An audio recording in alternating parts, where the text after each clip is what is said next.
Come the Cougarachas.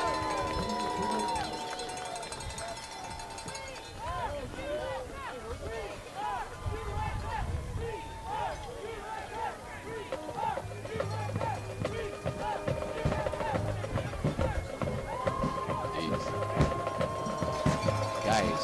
What is that? They're trying to fire up the crowd? Somebody tell those guys up there this will go down. Conditions are right now.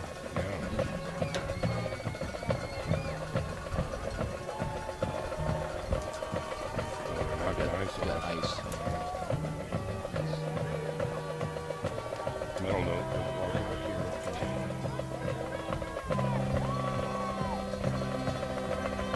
Boys from Alabama said, "What's that white stuff?" Yeah.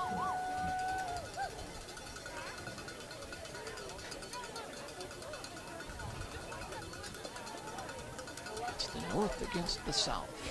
Give them weapons.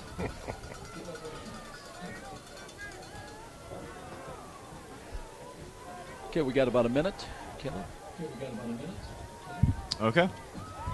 Well, ladies and gentlemen, at this time, let's meet the rosters for both Faulkner University and your University of To be St. honest with you, Francis anytime you Cougars. can spot a good place, go ahead and jump in. For Faulkner, number 1, Trump Harrison. For St. Francis, number 2, Cale Tabler. Need to start the open? Faulkner, number 2, Donald Spencer. Okay. Because we're inside. St. Francis, number 3, Aaron inside Knight. 15 minutes now. Faulkner, number 3, Aaron Thompson. For USF, number 4, Corey Stamps. For Faulkner, number 4, Greg Hollinger. So, go ahead St. with Francis, Yes, number sir. 6, Seth Stewart. it. All right. Faulkner, number 5, Denias Timms. Here we go. For St. Francis, number 6, Seth Stewart.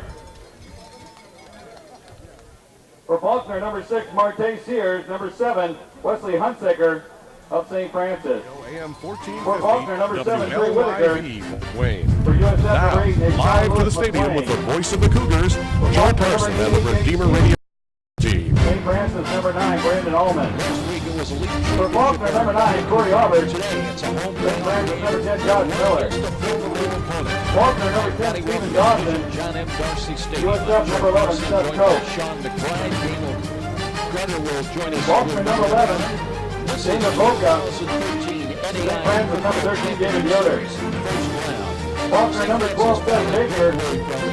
St. Francis. Shutting out the Knights in the fourth quarter and winning 41-24. The Cougars qualified for the NAI playoffs for the 14th time in their 16 season And last week, trailing 24-21 after 3 quarters, USF used a pair of Emerson Eber field goals coupled with a couple of Dave Yoder touchdown passes to gain their 8th victory of the year.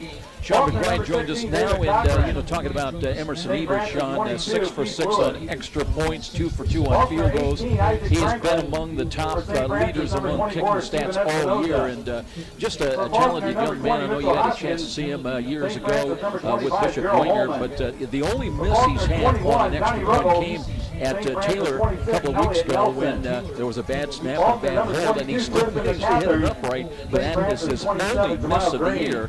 And what a job he's done. He's 41 of 42 in extra points. Just a phenomenal job. Truly, Joe, and good afternoon to you as well, and thanks for having me up here to start this game. Emerson Eber has really, in my opinion, come a long way, we'll put it that way, having seen this young man in high school for the Michigan Warrior Saints. Doing a nice job for them, has really excelled to really superior stats in the kicking game here for the University of St. Francis Scooters. So he's matured a lot, and what I've seen is his confidence has grown quite a bit. Even so much to the fact that, Coach Donnelly, in his opinion of the kicking game, has really changed under the leadership of Eber here for the St. Francis Cougars. There was a time when Kevin Donnelly would say, field goal, what is that? What is that? And that has really turned around. And the other guy briefly you want to talk about is Cam Smith, also from Dwenger, and again, a guy you had a chance to see growing up, has matured, is now leading the Cougars with 49 catches coming in, and some of the catches he has made this year have been highlight films, just circus catches. Well, simply incredible.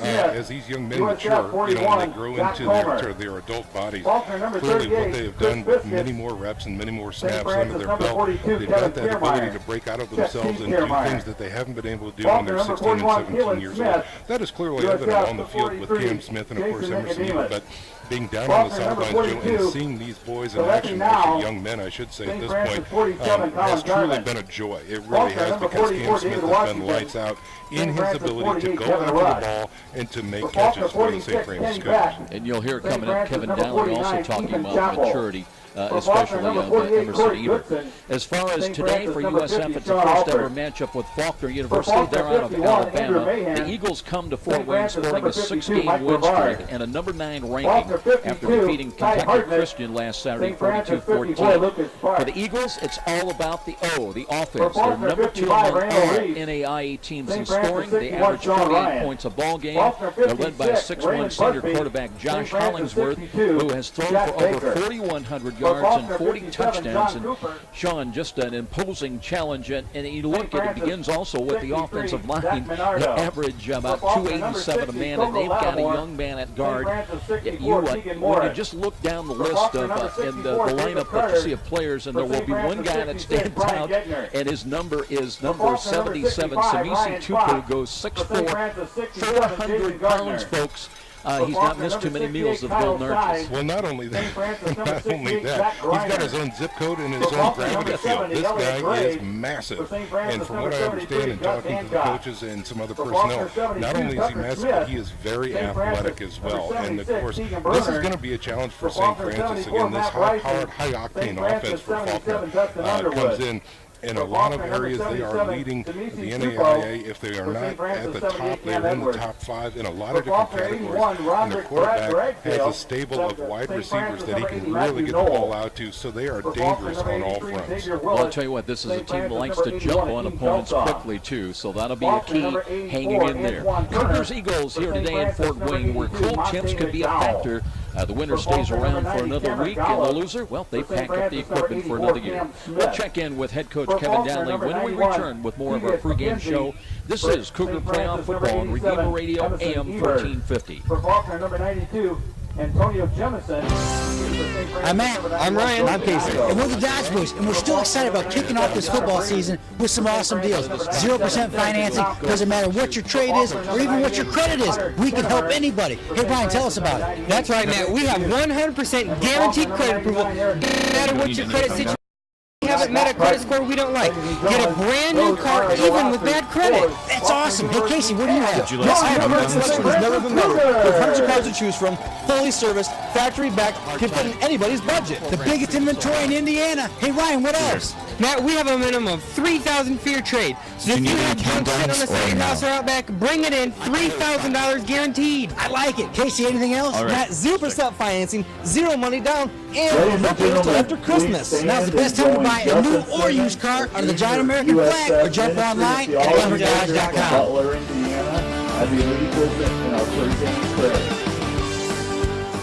Welcome back, Let us everybody. pray. Here come the Cougars Loving now on Lord, to the playoffs we and had thank to you get to this for all point by you have given needing a us. win last The Saturday gift at home of against a this very day, tough Marion these team. athletes, And Coach coaches, down by 10 officials, points and alums, then really and rolled in the fans. second half. Keep In fact, us shut them all out in the safe, fourth quarter, 20 free to from nothing. We harm talk about and some of those injury individual on performances. this But, you know, I was game thinking day. back to Give a few us weeks previous fair against Robert weather Morris, as and you things see did not fit. go well in the Help fourth us quarter. to You don't like to love lose, and but if you have to respect lose, you'd each like to think there's other maybe a and little bit of a ourselves. learning process And involved. in Anything the you can point words to, of looking back, the Saint difference last Francis, Saturday compared to the enlighten Robert Morris the game, and darkness really of what our turned things around minds for you last and week. hearts.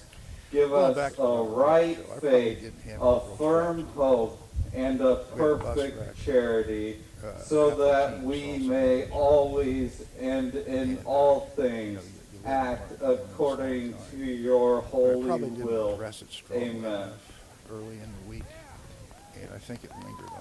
All right, please remain standing and direct your attention to the south end zone flagpole. Today we have Phil Wayne Owens, Tom Didier for the national anthem.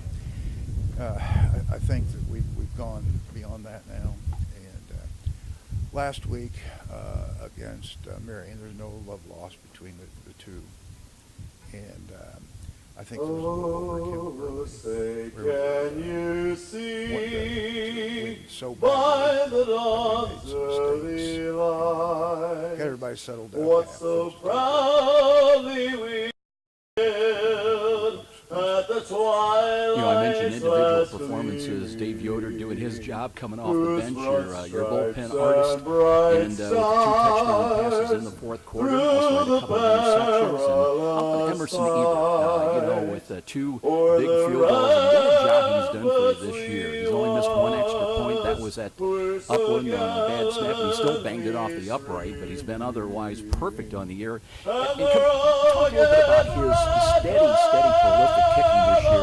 And is there anything you can point to that's made him such a great kicker for you? Well, I think he's always excited, loves life, he likes being out practicing.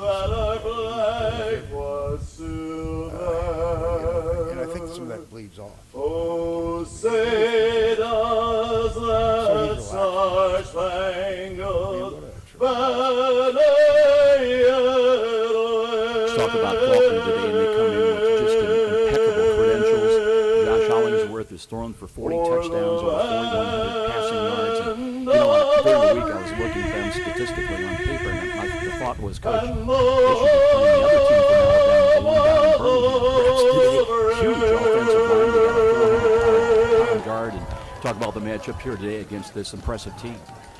Well, this may be the most talented, athletically talented. That goes way back to the Indiana States and Kansas and Sioux Falls.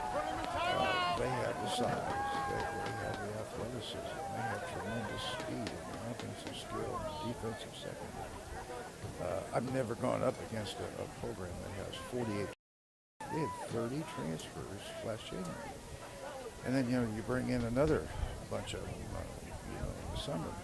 And, you know, over half this team probably hasn't been together for, you know, since August.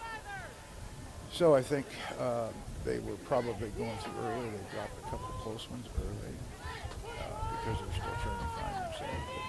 But they have a quarterback that Furman transferred. There's one big call to people. And they got, you know, 7, 8 guys that can run and go get it. They've got height for receivers. Sometimes you may have to cover perfectly and you know, you play jump block. Got a good running game. Got a good solid offensive line. Defensive line. Some days strong, athletic. Let's go down to the field now. We're getting the meeting at midfield with the coin toss coming up. And we'll pick up our referee, Dave Arnold, and Sean McBride down on the field with the introduction of the players and the coin toss coming up. Your options, and then I'll make sure that I'll take a look at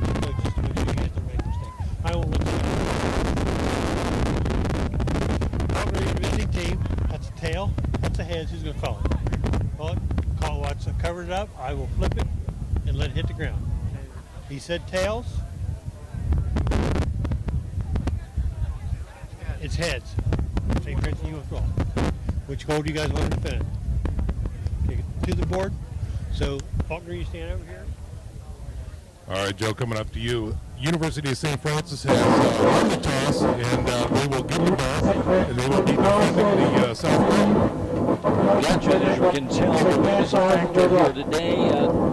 It's mostly cloudy, but it depends. At times we've got sunshine. We had a big snow squall coming in here about 45 minutes ago, but about 31 degrees here just ahead of kickoff. The wind chill is going to be the big factor.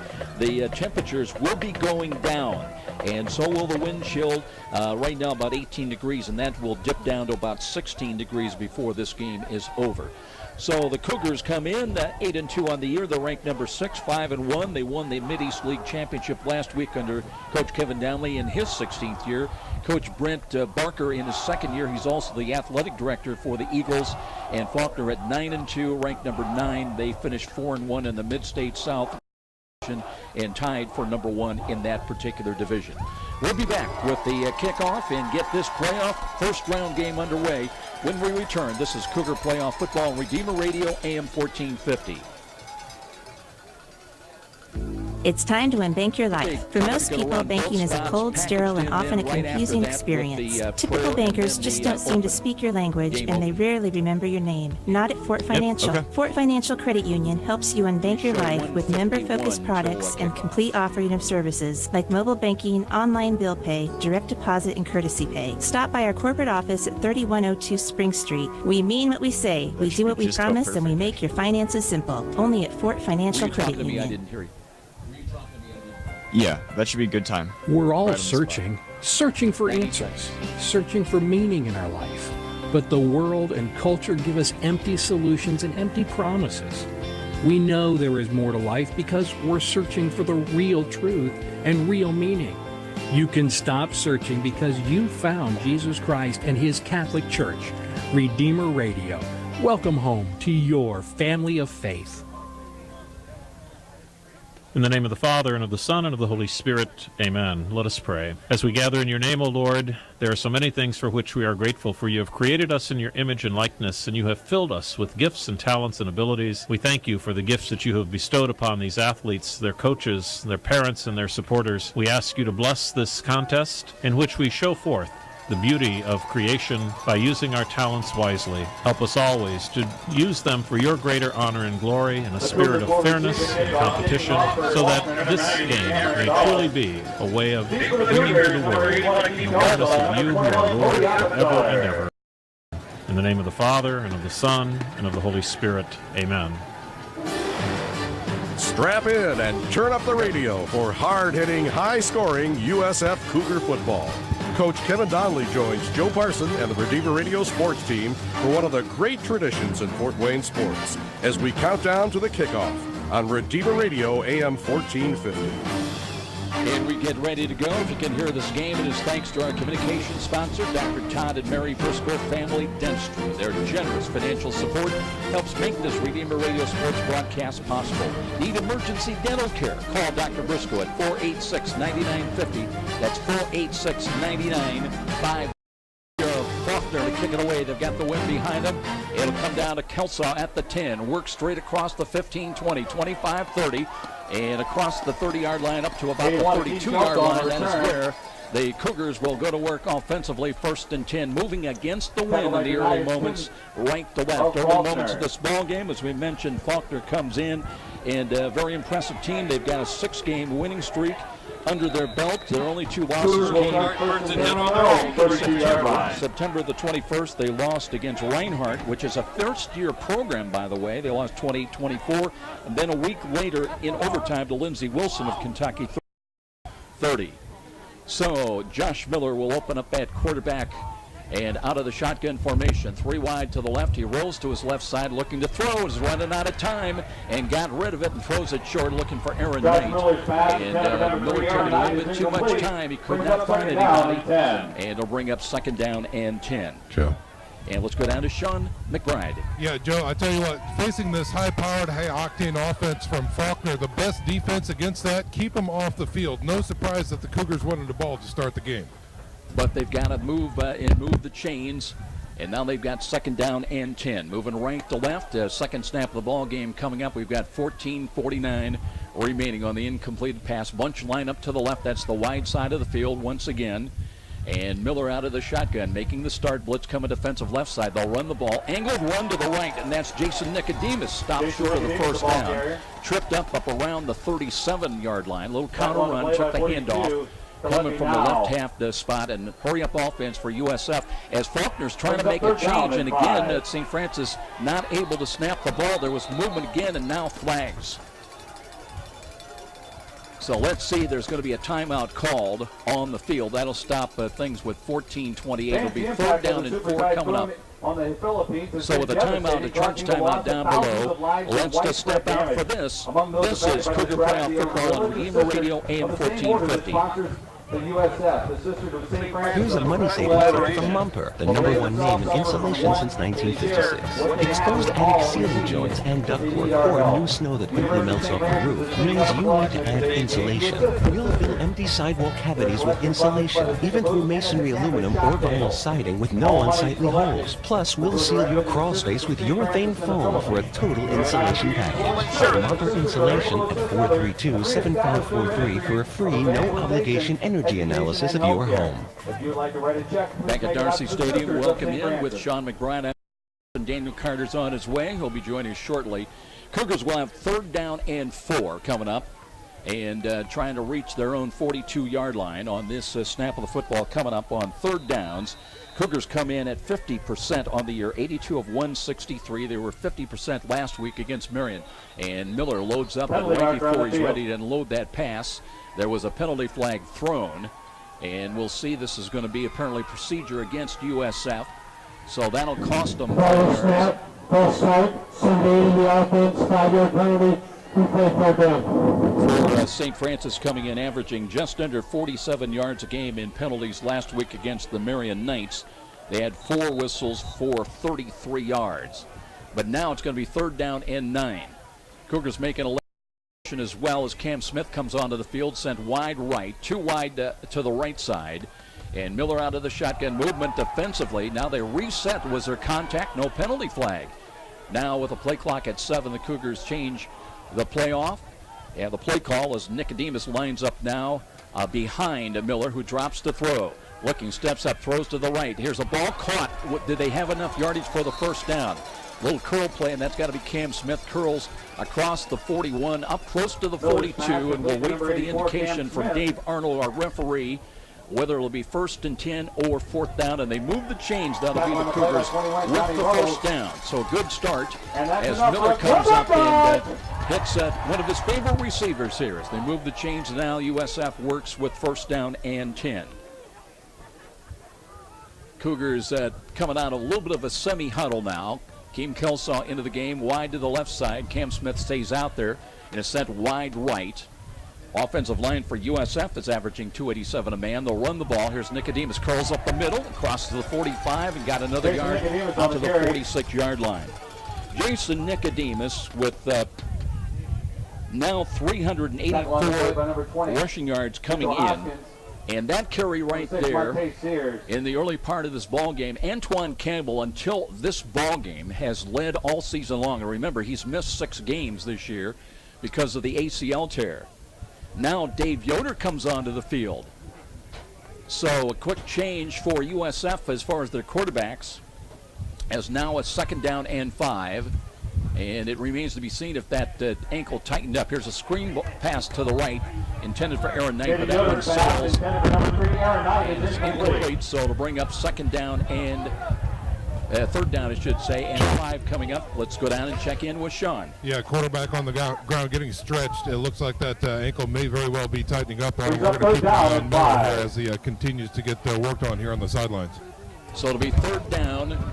Cougars trying to move the ball into Faulkner territory. They would need to get it out to about the 48-yard line of the Eagles.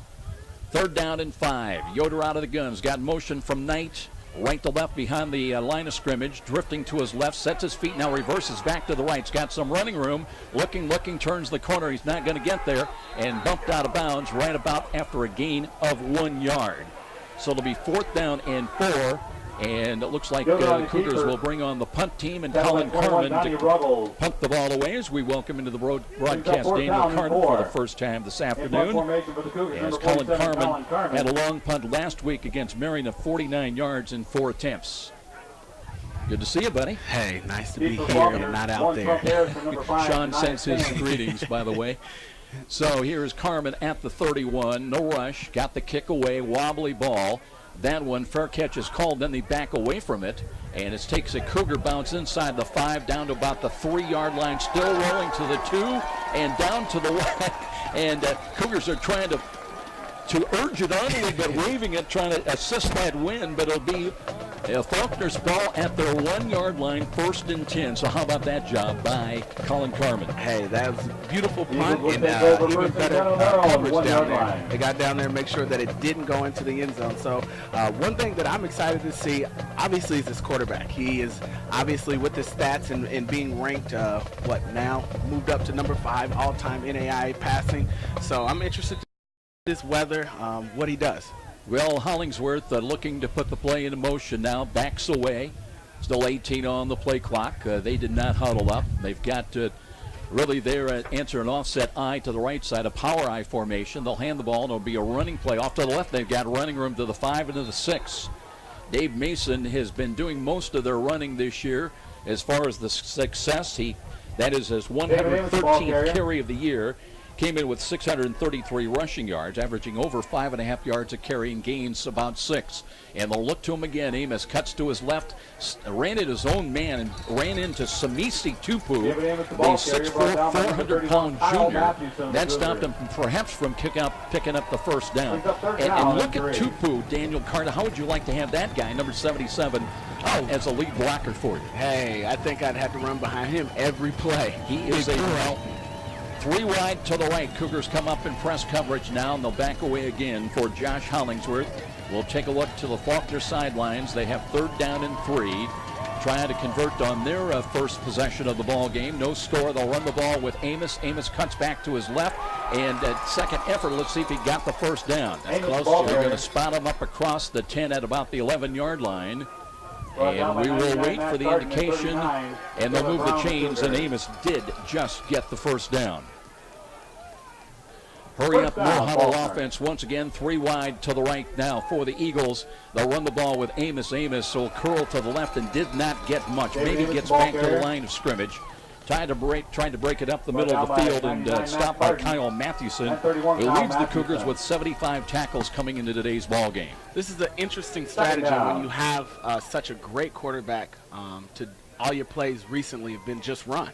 And they'll run again with Amos, trying to work to the left and dives down to about the 13-yard line. They'll give him a good spot up to the 14, but they have not yet tried to pass the ball today.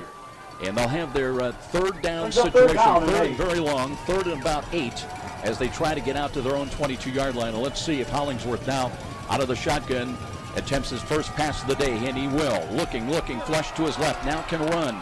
Got a wide open field to run with. There's a penalty flag. He dives up to about the 19-yard line, and let's check that penalty flag. The referee, Dave Arnold, threw it in the backfield. Looks like it'll be holding, but I think it's going to matter on where they spot that ball, whether the Cougars will accept the penalty or not. We'll see. Depending on the spot of the ball, that could move them way back inside the 10-yard line and bring up 3rd down and even longer. But they're bringing on the punt team. It looks like the Cougars are going to take the play rather than the penalty.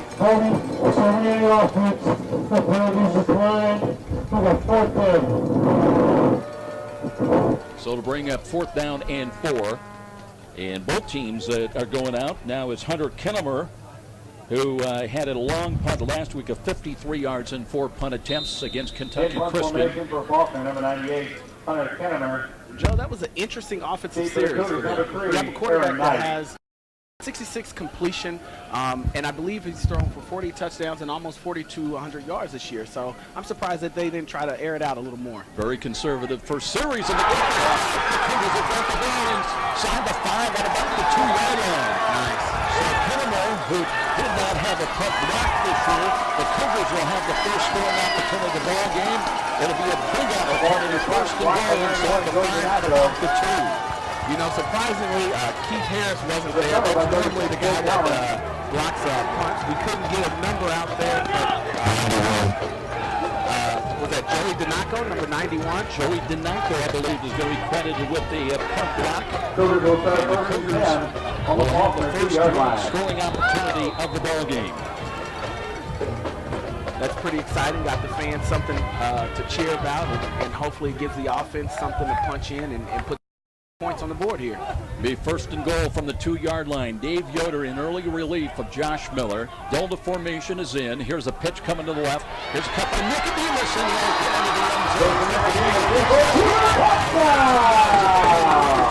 And the Cougars on the board early. The lead, 9th-ranked Faulkner at 6-0. Hey, that's a way to take advantage of that block punt there. You know, one play, get in. Obviously, they give your team the momentum, and hopefully the defense can keep them out of the end zone and put some more points on the board there. Pretty exciting defensive stance there. Emerson Eber on to attempt the extra point. 41 of 42 this year. High lift on the kick on the way and good. And it's second up in St. Francis lead. So the block punt goes dividends. 7-0 USF. This is Cougar Proud Football on Redeemer Radio AM 1450. Provider for USF Athletics. This is David X with Star Bank. I'm proud to support our student athletes and their commitment to Cougars at Star Bank get the mortgages that best fit their needs. You've worked hard, saved, and planned to buy your dream home. Remove the uncertainty in the process and know how much you can afford with a pre-approval. Whether buying or refining, let me help you take your mortgage to the championship level with Star. Call me David X today at 260-418-6191. Member FDIC Equal Housing Lender MLS number 229839. Play by Joey Donaco getting the block of the punch. John, I don't know if you or not, but I'm down here on the sidelines. They are jacked up, and I got to tell you, early on, the weather could very well be a factor. It is cold, it is windy, and the wind is coming out of the northwest. And I don't know that these boys from Alabama are used to this stuff. I would guess you're very right, and there's been some storied history in the playoff games with teams from the South, and maybe later on we'll go into some of those stories. But right now it's a 7-0 lead for U.S. Illinois again as they open the ball game right to left for Nicodemus. That is his 3rd rushing touchdown of the year. Back deep is Trump Harrison along with Denias Timms. And here comes the kick high end over end. And it'll be taken inside the 10 at the 8. And a run back by Trump Harrison. Harrison trying to turn the corner, angles out of bounds across the 25, got to the 26, maybe the 27-yard line. And Trump Harrison, a little guy, but a guy that has, you got to appreciate this, Daniel. He is a 5'5 senior, but he's got 49 catches and over 800 receiving yards. Hey, that's a way to take advantage of people. That size sometimes fools you. Then I'm assuming he's probably pretty quick and pretty fast. So. I think you assume very well. 10 now, the Eagles playing from behind at 10:39 remaining in the opening quarter. Sun coming out here at Darcy Stadium. We had snow showers earlier. Harrison in, and they'll flip the ball to him on a pitch, and he turns the corner, and he gets by 1, and that's a nifty move. It gets out across the 35 to the 36-yard line. Well, I tell you, when he takes a hit, he takes a hit. There's no yak yards after Matheson hit him right there. But he's got a little sidestep. Now out of the pistol, Hollingsworth looking in deep handoff. They'll run the ball to the right side. There's some running room. They got a first down and cut back to the left side. And a lot of running room for Tristan McCathern. McCathern is finally into Cougar territory all the way down to the 25-yard line. Maybe out of bounds at the 26, but speed, and you see Faulkner posing a lot of weapons offensively against opponents. You know, the Cougar defense probably came in here expecting them to pass. You know, it's probably taking them out of their defensive strategy with all this running. Hollingsworth looking to throw that one, no good. So now we got a hand up there to knock it down. So it'll be second down and 10, exactly 10 minutes remaining in this opening quarter. 7-0 USF. as they capitalized on a block, punt, and scored from 2 yards out to lead at 7-0. Hollingsworth looking. Play action fake, throws the corner. He's got a man out there, and the ball is caught for a touchdown. And that one is caught by Greg Hollinger, a 6'4" Hollinger is complete for a Faulkner junior. touchdown. So it'll be a touchdown at the 9:54 mark, and just like that, Faulkner's on the board and a conversion away from a tie game. Well, Joe, they went the first shot that they took downfield. Actually, it paid off. They have 3 receivers that have very phenomenal stats coming into this game. If I'm not mistaken, one that's over 200, 700, and a couple that are over 800. So, you know, like we said, you got to be aware, even though they came in with this running strategy, you got to be aware of that pass. It's really effective. Here is a kick on the way. That's a low-line drive. It did get over the crossbar, and we're tied at 7. And one of the things Kevin Dalley was concerned about was the 6'4" receivers just throwing the ball down to him and playing jump ball. And Hollinger, I should say, Hollingsworth to Hollinger on that touchdown pass. The 6'4" junior just went up and got it and muscled it away for the tying touchdown. Going to keep things right here. We're in a 7-7 ball game. Well, Joe, I know very well how weather can definitely play a factor in, your gameplay. You know, you think about the times we had to go out to Carroll and the time that we had to go out to Sioux Falls, and even here recently when we had to go down to Texas. You know, that weather really takes a factor in, you know, your body's not used to it. We see Josh with his ankle injury. I know very well how that plays into factor as well. It doesn't move as loosely as it was, you know, when it's warmer out. But the Cougars and the Faulkner team here have to, you know, play past that, and adversity is something that you have to overcome, and the Cougars have done very well this season on overcoming injury and some bad calls with the reffing. But it's going to be a great game. I'm excited about the first round. When I saw that they pulled them, I immediately went to check out the stats, and of course they look good on paper. No question about it. Hollingsworth now with his 41st touchdown pass of the year, and for Hollinger, this is 3rd touchdown catch of the year, but they have so many weapons to call upon. As they started the ball game, they'll kick it away high, end over end. Akeem Kelsaw backs up, and he's got it at the 11. Works straight across 15-20 to his left side, spun around, and will be close to the 25-yard line. Let's see where they mark the nose of the football. And it will be 1st and 10 for USF as they get ready to work again offensively. 1st and 10 moving right to left against the wind. One thing I would like to see with Kelsaw is he sort of stops his feet when he's making a move. You can't ever stop your feet. That's going to stop your momentum, and you won't have to break tackles like that. Dave Yoder coming in early today about the 3rd play. Now hands the ball. Nicodemus trying to run to his right. Now he kept the ball on the fake, and Dave Yoder crossing us up here as he carries out across the 30 to the 31-yard line. So Yoder becoming more of a running threat from time to time. He had 3 carries last week against the Knights for 6 yards. He'll pick his spots at times and picks up 7. Now they run Nicodemus, and he's got a whole left side of the 35 to the 40-yard line. And upended on the near sideline, but he's got a 1st down and good improving field position now for USF. 1st and 10, close to their own 43. And that results in Nicodemus did a great job of pressing that line and then finally bouncing it out to, spring that play a little more and really just finding his block. You know, a smart young man, definitely has that football education and really knows how to play the game. And one of the things that Sean talked about, and you too, Daniel, is one of the things when you're working against a talented offense, your best defense is trying to keep them on the sidelines. So the Cougars' time of possession may be important. Here's Yoder looking, running out of time, now in trouble, and he's wrapped up and sacked back around the 31-yard line. They were coming en masse, and one of their main tacklers and pressure guys, Andrew Mahan, but they got in there, and that's a tackle for a big loss on the sack. It'll bring up 2nd down and 19. You know what, Joe? Mahan comes in here with 10 sacks in the season. So if I'm not mistaken, they have 28 total. So they do really good job on getting pressure to the quarterback and making sure they get those sacks. And Daniel, add 10 to that total. That is their 39th sack. Here's Yoder on the draw, hands the ball off, not much there. Jalen Campbell trying to find some running room, able to get up only to the 44-yard line. third down is still very long. That's going to be a net gain of only a yard. They'll spot the football just inside the Cougar 35. So they hand the ball at the 43. That started with some problems. Now Yoder's trying to make a play as he got Knight and Smith wide to the right side. Yoder out of the shotgun.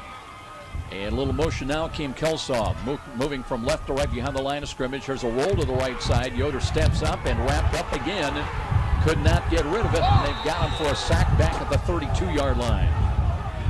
So big plays defensively. Once again, Mahan was in the mix. Yoder brought down by 51. And it'll be fourth down and long, and they'll have to kick the ball around with Trump Harrison back in punt return. Well, Cougars have to come up with something. Like you said, that Sean your best defense is your offense. You got to keep that offense off the field so that put on the board there. Harmon waiting for the snap, has got it, no rush again. Here's a low kick, hits at the 40, takes a high bounce. Harrison's got it and run and wrapped up right away. So Trump Harrison wrapped up, but he's got a good return out to about the 40-yard line. So good field position for the Eagles as we're in a 7-7 tie here in this first round NAIA matchup playoff game. 7-7 between the Faulkner University Eagles and the University of St. Francis Cougars with 7:09 remaining in the opening quarter. So now Hollingsworth with the improved field position, working with the wind behind him left to right. So Hollingworth wanting to throw, screens the ball near side, and that's a drop ball. That time got away from Tristan McCathern. McCathern coming in, averaging 5 yards a carry, over 100 yards, 100 carries on the year, and over 500 rushing yards. And hurry up offense now as they're back to the line of scrimmage, going no huddle. Hollingsworth now backs away. Play clock at 22. He's got plenty of times as they'll check that Cougar defense. 2 safeties back in cover 2. 3 down defensive linemen, front 3. Here's a fumbled ball, but picked up by Hollingsworth, and now tries to scramble to his right. That's avoiding disaster, as that'll be a positive gain of a couple of yards to about the 43-yard line, just short of the 43. So third down and long coming up now for the Eagles. 2 wide to the right. Hollingsworth again in set position, backs away. He's got Tristan McCathern as the running back. They'll flip-flop him now to the right side. That's the wide side of the field. They work from the left side hash mark. Third and long, trying to get to midfield. They'll run the ball with McCathern and slips a tackle, but short of the first down. As he ran it up the middle to about the 48-yard line, will bring up fourth down in 2. That was an interesting call when you have 3rd and 8 to decide to run on that play, but he definitely picked up a good chunk of yards, and it looks like they're going to go for it. Kinnemer is the punter, and he's not out there right now. Looks like they're going to go for it on fourth down and a long 2. So the first really pivotal play of the ball game. Fourth down and short, trying to get to midfield from their own 48-yard line. Now they'll kick out of that formation. High, wobbly ball. Nobody back for St. Francis. It kicks into the end zone. It'll be a touchback. And the Cougars will get possession of the football in a 7-7 tie. And let's go down and check in with Sean. Yeah, I tell you what, that was a perfect example of what's going on down here on the field. The wind directly out of the north right now absolutely carried that short little kick right into the end zone. And the St. Francis Cougars dodged the bullet with a deep pin back there as they'll take over at the 20. 5:51 remaining and 7-7 our score here. Redeemer Radio Sports thanks H&L Electric for being our travel sponsor for today's game. For all your electrical contracting needs, contact H&L Electric at 260-357-0123. Here's Nicodemus getting the handoff and gain a yard as he carries up across the 20 to the 21-yard line. And you look at that defense for the Eagles, Daniel, they've got all 11 men within about 5 or 6 yards of the line of scrimmage. And it really surprises me because you see Yoder doing more of the passing typically when he comes in. So they must have good trust in their DBs and linebackers being able to drop back into coverage. They call that a gain of 2, 2nd down and 8. 1 safety back now, play action fake and a wheel to the right side. Yoder throws and that ball is caught. No, it's not caught by Knight. And I tell you what, they were trying to jump the route on that, and Yoder's if they pass get intended that for number 3, ball Aaron Knight, picked is off, it's incomplete. pick 6 the other way. Oh, Thompson was all over that. Brings up third down, Had great right? coverage. I think he jumped it a little too soon. And just mistimed it a little bit. But he was definitely on the back and had perfect coverage on there. Talking about Aaron Thompson, who had an interception last week against Kentucky Christian. Now it's 3rd down and 8. St. Francis trying to get to their own 30. Here's the drop, and Yoder throws in the middle. He's got Seth Coate, and he lost the football. Did he have control of it? And they rule it no catch. Boy, Seth Coate had that ball turned, and then the ball popped free. Complete and brings up 4th down. So a little mental mistake that time by the Cougars, as they had the 1st down, but instead they'll have to punt the ball away. You can see Seth walking off the field. He's frustrated, which is to be expected. However, like Coach Donnelly says, you have to play the next play. Next time he gets the ball, he's going to make sure he secures it and then gets upfield. Now a little bit of a case of field position as Carmen waits inside the 10. No rush again. Kick is away. And against the wind, caught it a little bit. Here's a diving catch of the ball up at the 44-yard line of Faulkner. So they've got the ball.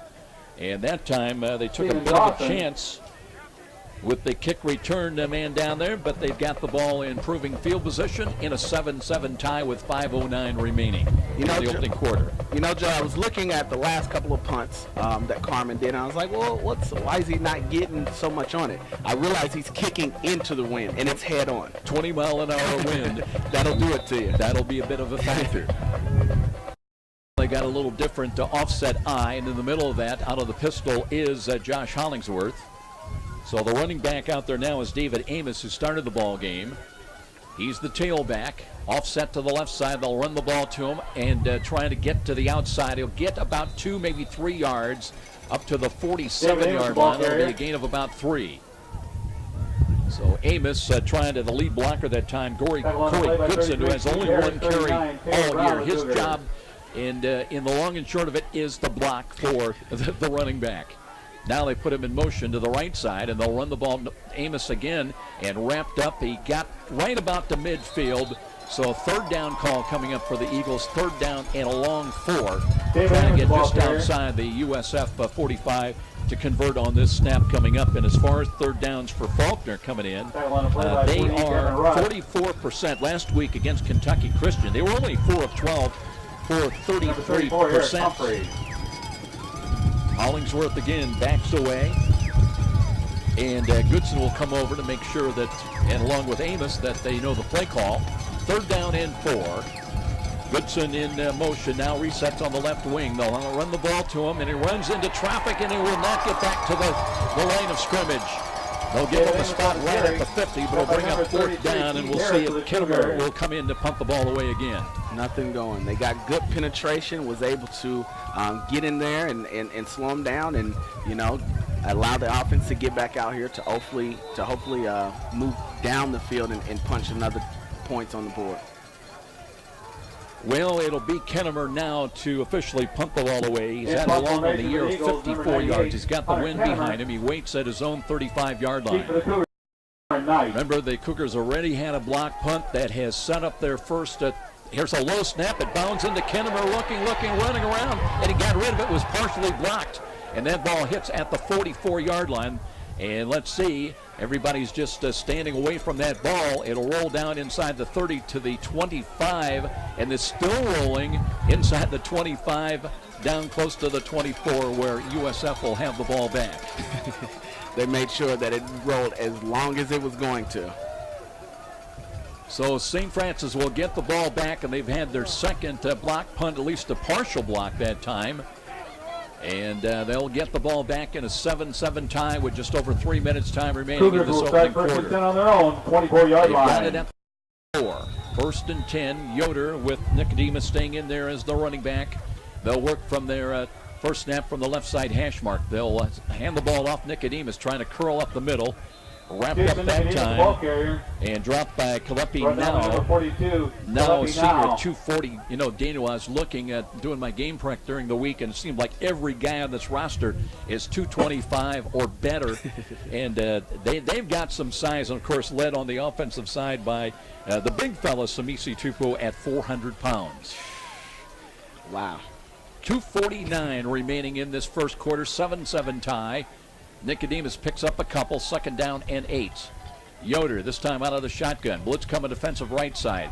They'll run the ball again. Nicodemus not finding much there. It's going to lose yardage back inside the 26, close to the 25-yard line. Joe, you know, games are won in the trenches. That offensive line has got to get the defensive line moving, so that way it'll give Nicodemus and the other running backs and, you know, Yoder out there the opportunity to make plays, whether it be in the air or with their legs. Well, the down marker looks like they did get a bit of a gain. Good spot of the ball. That'll bring up 3rd down and 7 with just over 2 minutes remaining. Yoder with 2 wide to the right, looking, steps up in the pocket, throws to the right side. That one, let's see if it's ruled a catch. No indication of Cam Smith that he come up with it. He did not. And so that'll bring up 4th down with under 2 minutes remaining in the quarter. And again, field position is starting little by little to go Faulkner's way as the punt returners will set up around their own 40-yard line. Those corners are just jumping routes, Joe. You definitely see that they possess when they are able to come back and make plays with knocking balls down and blocking them and things like that. Carmen at the 11, kicks the ball away. This time got a little bit better foot. That drives them back deep inside the 30, takes a high bounce, and will be batted out of bounds by one of the Cougar players around the 28, 29-yard line. So that time, Colin Carmen, despite the wind in his face, got it and got all of it, and that'll back Hollingsworth and company back up with just 1:45 remaining in this opening quarter. Well, I'm excited to see, you know, of course, the defense was probably down there meeting, and Coach Donnelly's probably trying to make those in-game adjustments along with Coach Wagner. So I'm looking to see what kind of adjustments they come up with in order to at least slow them down a bit.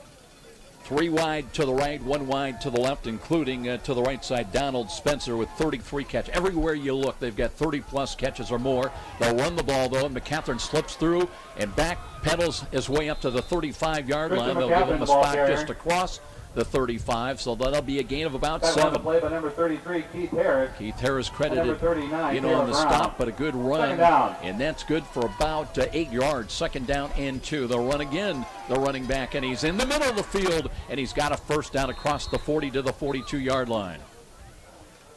Tristan McCathern, senior at 5'6", 175, and he's got quick steps once he hits the line of scrimmage. 39 Brown, the Cougars. So they move, they change, and at the line of scrimmage once again, ready to go no huddle. They'll hand the ball off. Here comes a sweep left side, and that time McCathern off balance as he was hit in the backfield, and he'll get back to the line of scrimmage only. Brought down on the play by number 99, Matt Carden. Matt Carden credited with the stop, but Keith Harris also got a piece of him and in the backfield and slowed him up. 2nd down and 10. Hollingsworth again, play action fake, wants to screen the ball and missed on the pass. Looking on the inside, looking for Stephen Dawson. But ball kind of sailed a little bit, hard to handle. Dawson couldn't find the handle, leads the team with 60 catches coming in, and now it's 3rd down and 10. They try to reach the Cougar 47-yard line. Crowd coming alive here in this playoff game. Hollingsworth wants to throw the ball. He's got to catch McCathern. Spins, ramped up and dropped right at the 45-yard line. And they have blockers with them. McCathern. Is that Corey Terrell? So you got in there. Corey Terrell was in the mix. 28 Corey Terrell of the Cougars. Yes. So 4th down and long. Brings up 4th down. And right now Hollingsworth is back. He will try to run a play. Let's see if he kicks. He will kick out of that formation. And a wobbly ball, nobody back. It takes a high bounce inside the 20, inside the 10, and it's going down inside the 5-yard line, still rolling down to about the 2, and that to the 1 is where St. Francis now will go to work offensively with just 5.3 seconds remaining in this first quarter as we go down and check in with Sean. Hey, I tell you what, Joe, really hats off to the defense so far. We talked about this, high-octane offense coming in here by Faulkner. Hey, for the first quarter, they've limited them to 7 points on the board. I think the defense is doing a great job. You know, Daniel talked about the adjustments, and they're really doing a nice job shutting down the run game. And obviously they are reticent to pass because they haven't had a lot of success there either. So hats off to the Cougar defense so far. Now the Cougars got to play cautious, though. They'll start 1st and 10 from their own 1-yard line. And both teams at times have had trouble moving the football. And one of the keys, really, a lot of us felt with Faulkner is that they like to jump on teams early, and you had to hang in there and basically live until halftime and then regroup. Here is Yoder wanting to throw to the end zone, screens the ball, throw it away. Nobody home that time. A good decision, as he did not want to take the sack. I wasn't sure what play that was. Was that a screen? That might have been just simply a throwaway. Oh, okay, good. I was kind of scratching my head because I was thinking that was a screen, but if you say it's a throwaway, it's a throwaway. He was, they like to throw those quick outs, but the problem is that Faulkner has been reading them and jumping the routes. Yep, and the fact that you're at the 1-yard line and your offensive backs are in the end zone. Here's Cam Smith wide to the left. Out of the Delta formation, they run the ball and finding a little bit of running room out to about the 4-yard line. Aaron Harris, the ball carrier. Aaron Harris in getting the carry, and that is going to be the final play of this first quarter. First quarter over here at Darcy Stadium. 7-7 tie between the 9th-ranked Faulkner Eagles and the University of St. Francis Cougars. And this is Cougar Playoff Football on Redeemer Radio AM 1450. If you get one with USF on it, bring it down. I've got 3 coolers down. 3 balls twice. with USF on it. All right, here comes some of the balls. He once set a land speed record on a surfboard. Bruce Springsteen calls him the boss. He is the most fascinating man alive. All right, thanks to Midwest American Federal Credit Union, a great sponsor here at USF. I prefer you got one with the initials on it. I got your prize right here. This is David X with Star Bank. I'm proud to support our student athletes and their commitment to being champions. I'm also proud to have helped Hoosiers at Star Bank get the mortgages that best fit their needs. You've worked hard, saved, and planned to buy your dream home. Remove the uncertainty in the process and know how much you can afford with a pre-approval. Whether buying or refining, let me help you take your mortgage to the championship level with Star. Call me David X today at 260-418-6191. Member FDIC, Equal Housing Lender, MLS number 229839. Welcome back to Bishop John M. Darcy Stadium along with Daniel Carter and Sean McBride. My name's Wilson. We get ready now. We move to the second quarter of this first-round playoff game, and it'll be USF in possession of the football, but back inside their 5, and down coming up needing 7 yards. Cover 2 defense shown by the Eagles now is Yoder, a yard deep in the end zone. Back pedals, rushes, coming, got rid of the ball, and he's got a catch by Seth. There it is. He holds on this time, and he's across the 15 for a first down at about the 17-yard line. And that's how you make up for your mistakes. Just like that. But that's enough for a That was not an easy catch, and credit Yoder. He had pressure on him, kind of side-wheeled the ball that time, side-armed him, and Coat wheeled and held on to the ball, improving field position now. Cougars have got it at their own 18-yard line. Yoder trying to keep his hands warm inside his little pocket inside his jersey. Now looks to hand the ball off, and nothing doing there. Big defensive play as they stop that for little gain. Nicodemus on the carry. Nicodemus on the carry that down time. By number 20, Michael Hopkins. They'll give him maybe about a half a yard. Second down and 9. Jalen Campbell now checks in. You know, with that catch that Colt made out there, that was actually Yoder's first completion for the day. Early moments of the second quarter, 7-7 tie. Campbell now sets up flank to the left of Yoder out of the shotgun formation. Coates stays in, wide to the left. 2 wide to the right. Here's Yoder, wants to throw, and that's a tip ball. It's grabbed, and Cam Smith trying to spin away, got to the 25, crossed the 25 to the 26. Will be short of the first down stick by about 2.5, maybe 3 yards. Cougars trying to get up to their own 28-yard line now on this snap of the football. Campbell sets up out of the tailback spot. Yoder in the pistol, wants to throw again, looks, and here's a reach-out grab that time by Aaron Knight with a fingertip grab. He's got it at the 30-yard line. They'll move the chains. First and 10, St. Francis. That was a beautiful catch. He stretched out and pulled that down. And that results in a corner dodge. Yoder trying to really feather those throws in against this very tough defense by the Faulkner Eagles. They come up this year giving up only about 18.5 points a ball game. That ties them for number 8 among all NAIA football teams. Campbell looking for running room, cuts it upside. He's got some running room, and he's got a first down across the 30 to the Cougar 41-yard line. Jalen Campbell with his best run of the day. The nice run. A smaller frame than that of Antoine, as we stressed over the past few games. He's able to get in there. The hole doesn't have to be very big. Squeeze in there and get upfield. And Daniel, he reacted quickly when he saw the hole. He scooted to it and picks up the first down. Now a play-action fake on a keeper by Yoder, but they're not buying the fake, and they were right there to knock him down.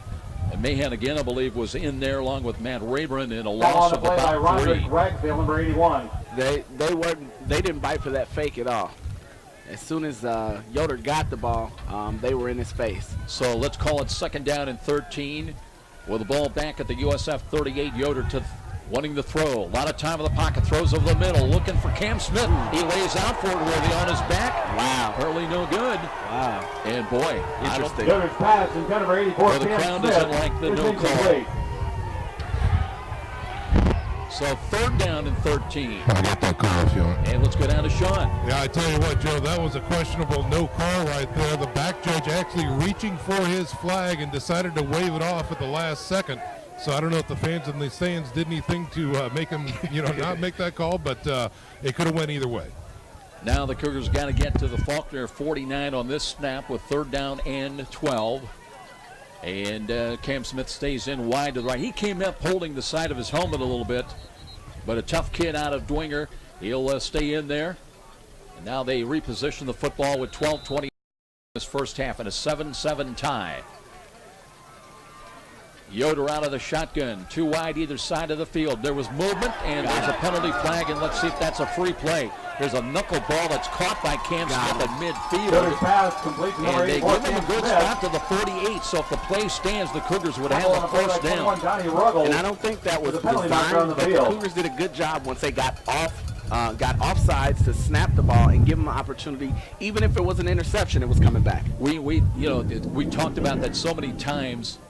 But encouragement on the defense, that penalties decline, we got first down. Funny story, Dave Arnold, you saw it, guys, but he gave the wrong sign. He was coming up with the illegal procedure sign. Results in a Changed it to the encroachment sign, so the Cougars decline the penalty. They take possession of the football, 1st and 10 at the Faulkner 49-yard line.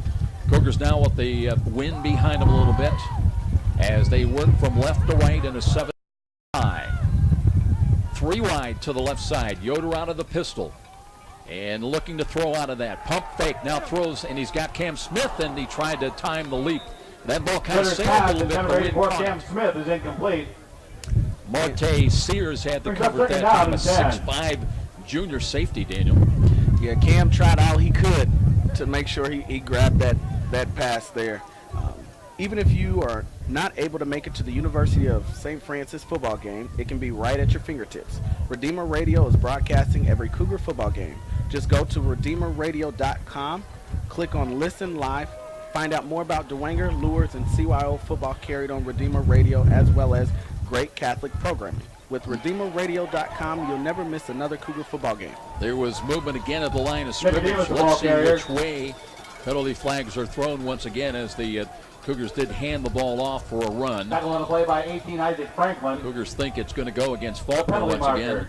And Dave Arnold, our referee, will let us know shortly. With encouragement, offsides, on 40, defense, second down. So it is encroachment again against the Eagles. So it'll be second down and 5 with the ball now at the Eagle 44-yard line. After this play. Here is Kelsall. He moves up into the slot, the left side. That's the wide side of the field. Coat is split wide of him. They'll run the ball with Nicodemus. Nicodemus angle run to the left, gets to the about the 42-yard line as we go down and check in with Sean. Hey, Joe, just a reminder to our listeners here. Remember, this drive started back at the 4-yard line with 15 minutes to go here in the second quarter. Great job by the offense, taking off 3.5 minutes so far and a long, sustained drive into Faulkner territory. That's a great point as we talk. One of the keys maybe keeping Hollingsworth on the sidelines. There's a ball thrown in the slot. Knight's got it, back pedals to the 30, still on his feet, and then thrown rudely down. That was Marte Sears, the 6'5" safety that came up and wrapped up on a night, and so the Cougars didn't appreciate that hard tackle, but that one was okay. Eagle. Hey, he tried to get a better hold of him. You know, we fight, and we're all about yards after contact, and especially when you allow a guy to pick up a first down, you kind of get a little frustrated and little something extra there. Cougars have got it at the 30, 1st and 10. Pump fake again. Down the middle, they've got Matt Knorr. Here's a ball. Nice. A key catches the ball to the inside of his right shoulder, but it comes up with 6 points on the board. And I tell you what, Yoder didn't see him at first, and finally he fired the ball and Kelsall with the touchdown catch to make it 13-7. I would agree. I think he was looking at his guy Cam Smith down here with the pump fake as Knight kind of ran his bubble to bring the corner up. That wasn't there. The safety kind of drifted over, and it allowed Akeem to come open down the middle of the field.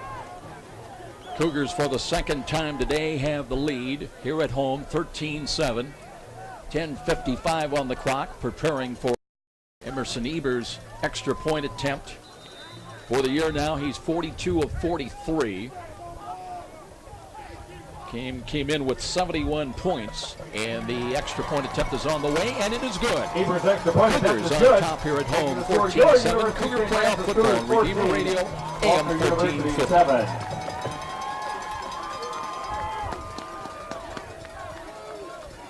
Tri-State Warehousing is one of the most complete service-oriented companies in the warehousing field today. Located in Fort Wayne, Tri-State Warehousing is a 50,000 square foot dry and temperature-controlled storage facility, serving 2/3 of the continental U.S. with overnight rail service. The dedicated staff and specialty services of Tri-State Warehousing are known throughout the industry. For great things in store, call Tri-State Warehousing, 260-436-2010. That's 260-436-2010.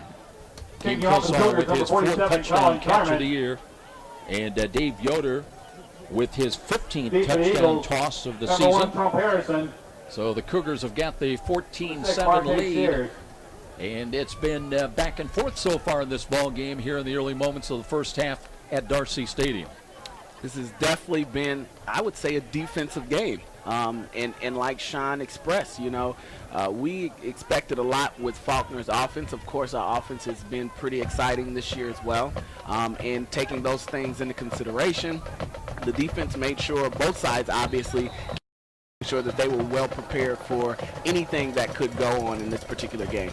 Marte Sears is back in kick return along with Trump Harrison, who, by the way, has 23 kickoff returns this year. He'll have another one. He hits in front of him, short hops in at the 15-yard line. He's got running room to the right and then sandwiched in among Cougar defenders at about the 30-yard line. Trump Harrison had along of 46 yards this year, averaging just under 24 yards a kick return.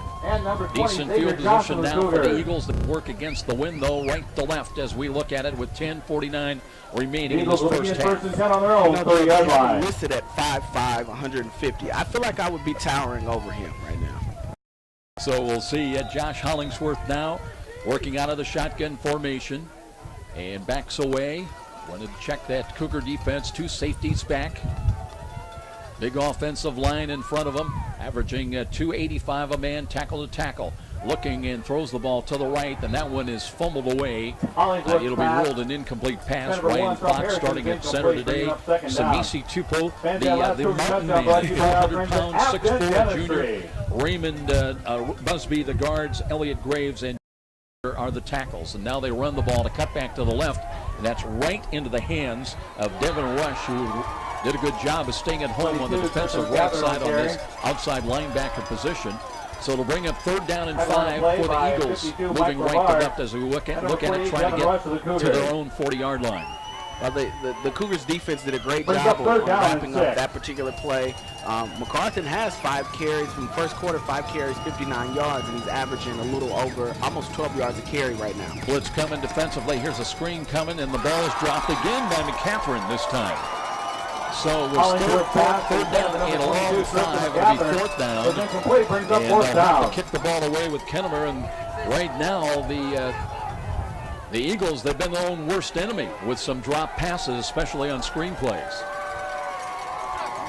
In pump formation for the Defense Eagles, is number looking pretty 98. excited. Obviously, you can see as they jog off the field, they're Number pretty hyped three, up. Aaron Knight. And they've been doing everything for the most today. You can't ask anything. You can't ask for more from your defense.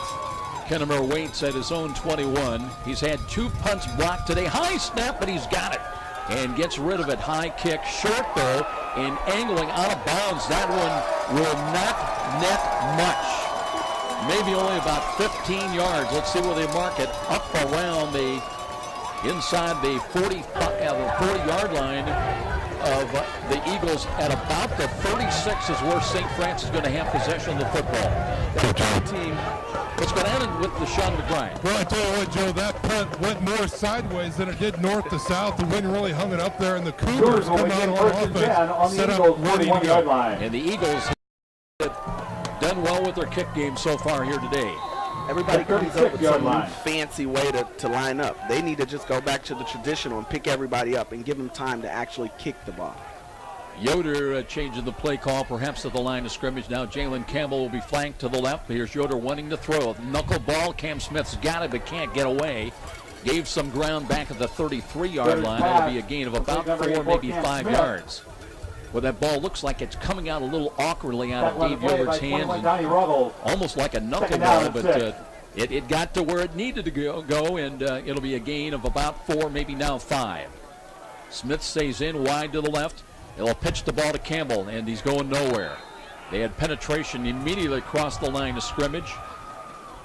Jalen Campbell, the ball carrier. Tony Threet credited one of the linebackers, shot the gap and got in on Campbell. That's a loss of 2. So after a great start inside the 40, now the ball at the 38. It'll be 3rd down and 12. Just over 9 minutes time remaining here in the first half. Again, the blitz being showed by Faulkner. They back away as we've got 11 on the play clock.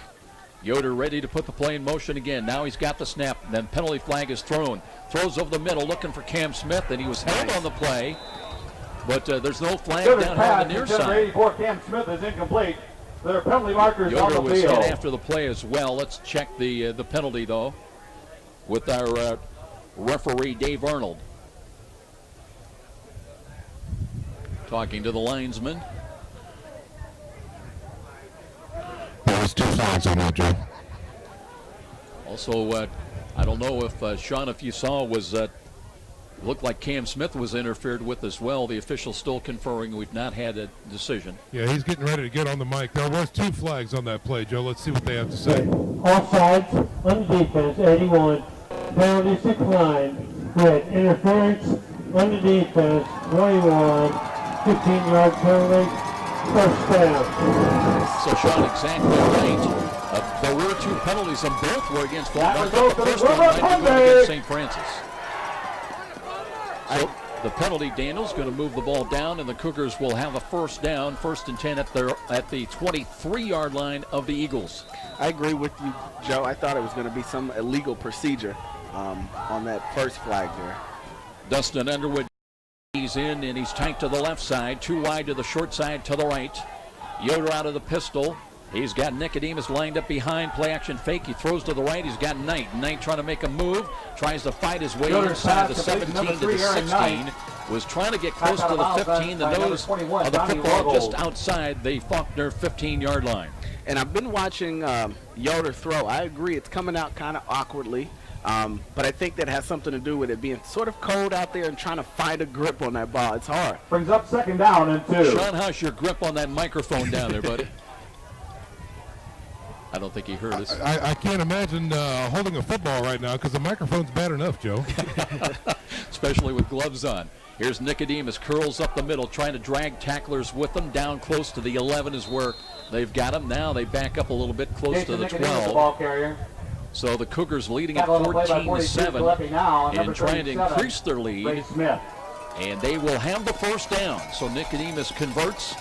And it'll be 1st and 10 at the Faulkner 13-yard line. Nicodemus stays in at the tailback slot. Appenzeller comes up now, and he's split wide to the left, actually up in the slot to the left side. And 2 wide to the right, including Cam Smith and Seth Stewart.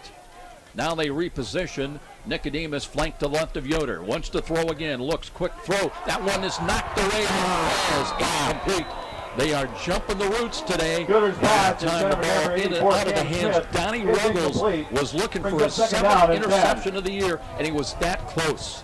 And if you blinked, you wouldn't have saw him jump that route. That man came out of nowhere, jumped it, and I thought for sure if he had it, he was definitely going to go to the house. You know, that's where you've got to be thinking about some pump fakes. Little hitch and goes and stop and goes. So, second down and 10 with the ball still at the 13-yard line. Yoder with Nicodemus flanked to his left again. Short drop, looks right, pump fake, now throws to the corner. Looking for Smith, that ball incomplete. As a good coverage that time to the inside. Donnie Ruggles had him again. And now it's third down and 10. You know what, Joe? I'm surprised they didn't take a chance of running behind the conference player of the year, Big Cam Smith here. And, of course, he came and told me about that. I was pretty excited. First offensive lineman ever in the past, first time in 25 years to have Conference Player of the Year. Yoder to throw again, looks right side, catch by Knight, works to the 5, and got it maybe another yard to the 4. Leads to number 3, Aaron Knight. So let's see how close he is to the first down. It looks like he's short by about a yard, maybe a half a yard. And knocked that ball inside the 3. It'll be fourth down and 1. The football. The Eagles 4-yard line. With a big play here with 7:17 remaining in the first half. They lead at 14-7 and try to stretch it out to a 2-touchdown lead. Play clock already down to 14. Seth Stewart comes in out of the Delta formation. Micah Noble, and the tailback is Nicodemus. Still 5 on the play clock. Yoder barking up the signals, pitches the ball. Nicodemus cuts it up, lowers the shoulder, and he's close to the first down. I think he's got it. He's at the 2. It'll depend on the spot of the ball. Didn't need much, but he didn't get much. See where that spot is. Eric Thompson. Taking a long look, and first and goal for St. Francis. Nicodemus got to where he needed to be. That result is 100. Appreciates that effort, coming alive here. You know, Joe, if I was Coach Barker, I'd have to take a look at that. Bring them chains out. Yoder now steps away with still 9 on the play clock. They stay in the Delta formation with Nicodemus, their running back. Yoder now looking to hand to Nicodemus, cuts it up, and wow, he took a hit. Nicodemus, the ball carrier. Wow, big stick that time. And that was Mitchell Hoskins. 6'1", 245, and a junior. Of the Eagles. Yeah, he definitely ran into a wall. Second down. Yeah, normally Nicodemus drives defenders backwards, not that time. Sure that he truly introduced him to college football right now. That is now a loss, so it'll be second down with the ball back at the 3. Clock will move inside of 6 minutes before this snap of the football here in the second quarter. Sun coming out once again. And play action fake. Here's Yoder wanting to throw, and they wrapped up, and they've got him for another sack outside the 10. Could not get rid of it. There were 3 of them, the Eagles in on him. And one of them was Antonio Eric Thompson was there. Andrew Mahan. And he's a junior at 6'2". So the loss is back to the 10. It's still third down and goal. And let's see what Kevin Donnelly and Pat Donnelly are able to come up with this on the 3rd and long. Matt Knoll line to the left side. Tight bunch lineup to the right. As Yoder out of the shotgun now, blitz is coming again. Back pedals, looking, throws the left corner, and the ball is short, and they rule it no catch at the goal line. Cam Smith Knoll tried to go down and dig it out, and they'll rely on Emerson Eber now to add points on the board on 4th down. That was a good stance by that defense there. Especially when you think they had it inside the 2. On to attempt. 27-yard field goal. Emerson Eber. A 27-yard field goal attempt for Emerson Eber. He's 6 out of 7 in this distance between 20 to 29 yards. High snap. The kick is on the way. Curling a little bit. On the way and good. 27-yard field goal. So the Cougars up their lead to 10 here at home at 17-7. We'll be back after this 1-minute timeout. This is Cougar Playoff Football on Redeemer Radio AM 1450. If you're like most football fans, you can't wait for the next game. It's a new season, new players, new possibilities, and you can't wait to find out what's happening with your school. Who's the hot team this week or the player of the week? Northeast Indiana Game Night has it all. The name, the drive, the touchdowns, all the stats you need to know, and even some you'll want to forget. Look for Game Night's Facebook page to receive up-to-the-minute updates on Northeast Indiana high school football. Dave Hill's Meat Market is a one-stop shop for fresh produce and USDA choice beef. You can find your favorite cut of beef, pork, or chicken, fresh fruit, and veggies to go with it, or visit their in-house deli where the meat is cut to order. That's where you'll find Dave's famous ham salad. For your sweet tooth, Dave Hill's offers the wonderful Hirely's Bakery from Ossian Baked Goods. Dave Hill's Meat Market is located at 13 West Washington Center Road and can be reached at 260-486-9420. St. Francis by 10 here at home. This first round playoff game, 17-7 is the field goal by Emerson Eber from 27 yards out. Trump Harrison back in kick return, and he's got some help from Marte, 6'5" junior safety back there. Here's the ball kicked high end over end, and that one will get over the shoulder of Harrison into the end zone. It'll be a touchback, and it'll be Faulkner's ball, 1st and 10 at their own 25-yard line. You know, kick was in the end Joe zone. Hollingsworth and his Eagles offense first and 10 want on to their get own, back into this. 25 They yard have line. to do something this particular drive. Get some, whether it's 3 points or a touchdown, they have to get back into it. And let's go down and again this report from Sean McBride. Yeah, I tell you what, Daniel is exactly right. But again, they are facing that wind. They're heading north. It is still a very big factor, even though the sun is out. Back to you. No question about it. And the wind chill, the temperature will only go down throughout the remainder of this ball game. Wind chill expected down around 16 degrees as the afternoon wears on. Hollingsworth throws over the middle. He's got a catch. And they've got a first down at the 42-yard line. Deep post won that time by A.J. Stevenson, who comes in with 885 receiving yards. That tops the Eagles. So just like that, they've got it 1st and 10 at their own 42. Hollingsworth screens the ball to the right to Harrison. Got a block and curls to midfield. Ball popped free but ruled down on contact. And they've got a gain out to the 49. So now the Eagles about taking care of business right now. And they're upping the tempo, playing fast. And they've got a gain of 7. 2nd down and short. Hollingsworth looking for a little motion from Harrison. Right to left behind the line of scrimmage. They'll run the ball and looking for some running room short of the first down, but into Cougar territory at the 49.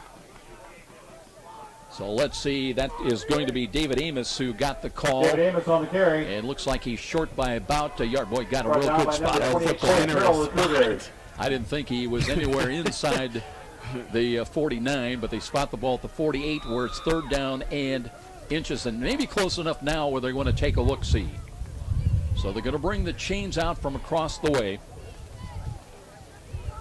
Well, the playoff matchups here today. Elsewhere, St. Ambrose at 7-3. They're taking on undefeated and number 1 ranked Cumberlands of Kentucky today. Number 2, Grandview, we saw earlier in the air. They're home today to Ottawa of Kansas. Morningside against Rocky Mountain. Georgetown, they're on the road at Carroll today.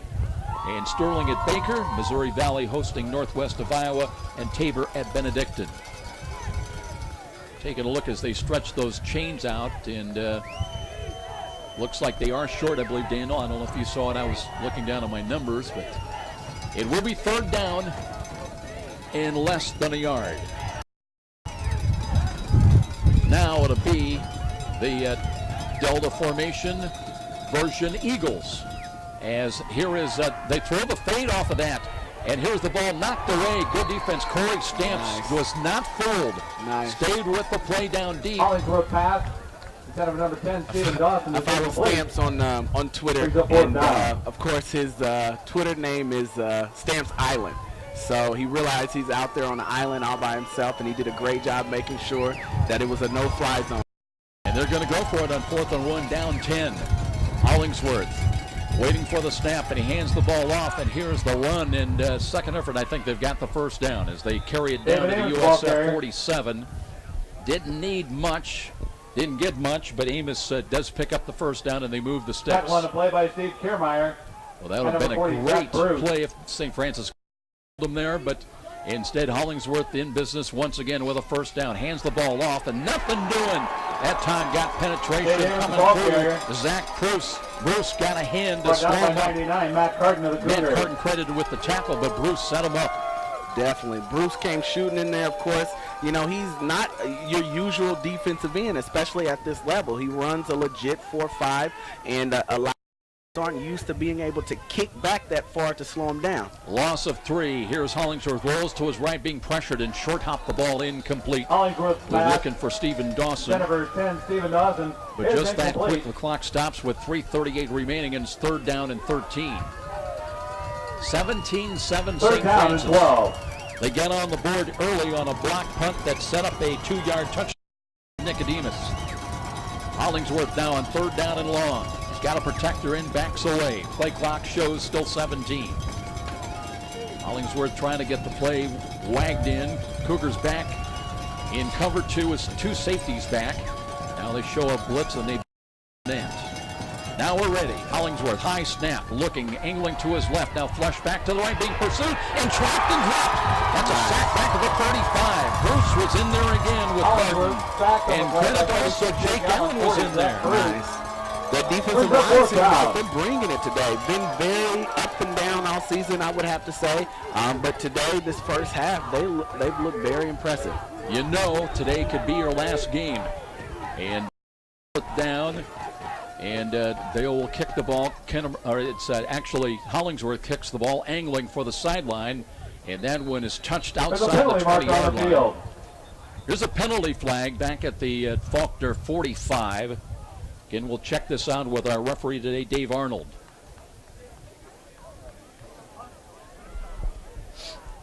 Cougars, I believe, if it's against Faulkner, they might have them re-kick. Remember, they're going against the wind. It was 4th down and 19. Linesman talking. And now they're going to bring in some of the other crew as well. Looks like that ball would be at the 21 if the Cougars take the ball. They may, let's see if they're going to make them re-kick. We got Daigle block, throw the waist on the kicking team. 15 yards from the previous spot. We take 4th down. Yeah, they're going to make him re-kick because it's a big walk-off, 15 yards on the illegal block. Well, Joe, I would say Hollingsworth does it all. He throws and he kicks. He's had some pretty impressive punts in the first half of, the first quarter, of course, kicking into or with the win with 2 at 106 on the day so far. And the penalty moves the ball back to the Faulkner 30-yard line, and they've not helped themselves today with penalties. They came in averaging 79 yards a game in penalties last week, despite the win against Kentucky Christian. He had 13 for 6, and here's a snap of the ball that got away, and it's kicked out of bounds, and that one will be possession for USF well into Faulkner territory. You know, Joe, you think of your offensive strategy, you think of your defensive strategy, but you know that special teams are important. I think they really need to dissect that punt team and come up with a standard way to do it, because the Cougars punt block team is getting in there and getting pressure, and of course their snaps have been iffy, so the wind is affecting it as well. But they need to do a better job, and they've shot themselves in the foot for the most part every time that they've had their actual punter come in and do the job. No question about it. And the punter, Kennemer, you talk about, he's had 2 punts, one cleanly blocked that set up a touchdown. The other one was partially blocked. Cougars begin first and 10 on the Eagles, 38 yards. 38. Yoder ready to put the play in motion. Play action fake, rolls to the right, looking, and running out of time, and throws the ball. And let's see if that's ruled. Seth Stewart with a comeback block. Set up Yoder, but the ball was caught. Center number 84, Cam Smith, is Smith incomplete. could not come back. Second down. Trying to help out his quarterback, but that'll stop the clock with 2:47. But Seth Stewart enjoyed that play, didn't he? I didn't pay attention to if the pass was caught at all. I saw what Seth was going for. You know, he's a smaller guy at 180 pounds, taking on a lot and I was pretty impressed with the way that he sized him up. Appenzeller in motion behind the line of scrimmage now. Here's Jalen Campbell trying to run the ball in second effort. Stutter steps his way and finds positive yardage down to the 41-yard line. That play did not look like it had anything going for it, but Campbell did not go down, kept the legs turning, and picks up 7. Third down and 3. Third down, 3 with just under 2.5 minutes time remaining. Cougars would love to add to their 17-7 lead here. Yoder will work from the left side hash mark, 2 wide to the left. There was movement, and coming across, Antonio Jamison. And let's see if that one is going to give St. Francis an automatic first down on encroachment. Or is it going the other way? Everybody pointing the other direction. Prior to snap, ball start, 7-8 of the offense. 5-yard penalty, third down. Cam Edwards is whistled for the illegal procedure, came out of the stance a little bit early. That drew the contact, so it'll be third down with a walk-off against St. Francis. Third down and 8. And the clock stopped right now on the penalty with 2:15 remaining. Golden opportunity, but got to convert. Trying to get down to about the 28-yard line on this snap of the football. Yoder checking things over, looks to his right, looking to the sidelines as well. Play clock at 7. And Yoder now with the snap, wants to throw, looks, throws to the left, got a man, and there's a catch made. Nice. And was that Appenzeller? Yoder's pass, complete number 21. He's got a first down at the 21-yard line. Number 7. And Danny Carter, a little bit amazing, it was that wide open. And that results in a corner dodge. It looks like that corner didn't come up as fast as he has today. So, hats off to Yoder for finding him pretty quickly and getting Kelsaw. Clock is moving, 1:42 remaining. And Yoder now with a fresh set of downs, 1st and 10 at the 22-yard line of the Eagles.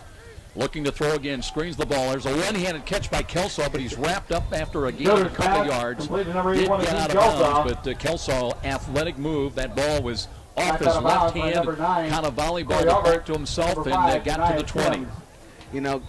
Didn't pick up very much, but just the athletic ability and the concentration that it took to actually pull that one in was very impressive. Gain of a couple, 2nd down and 8.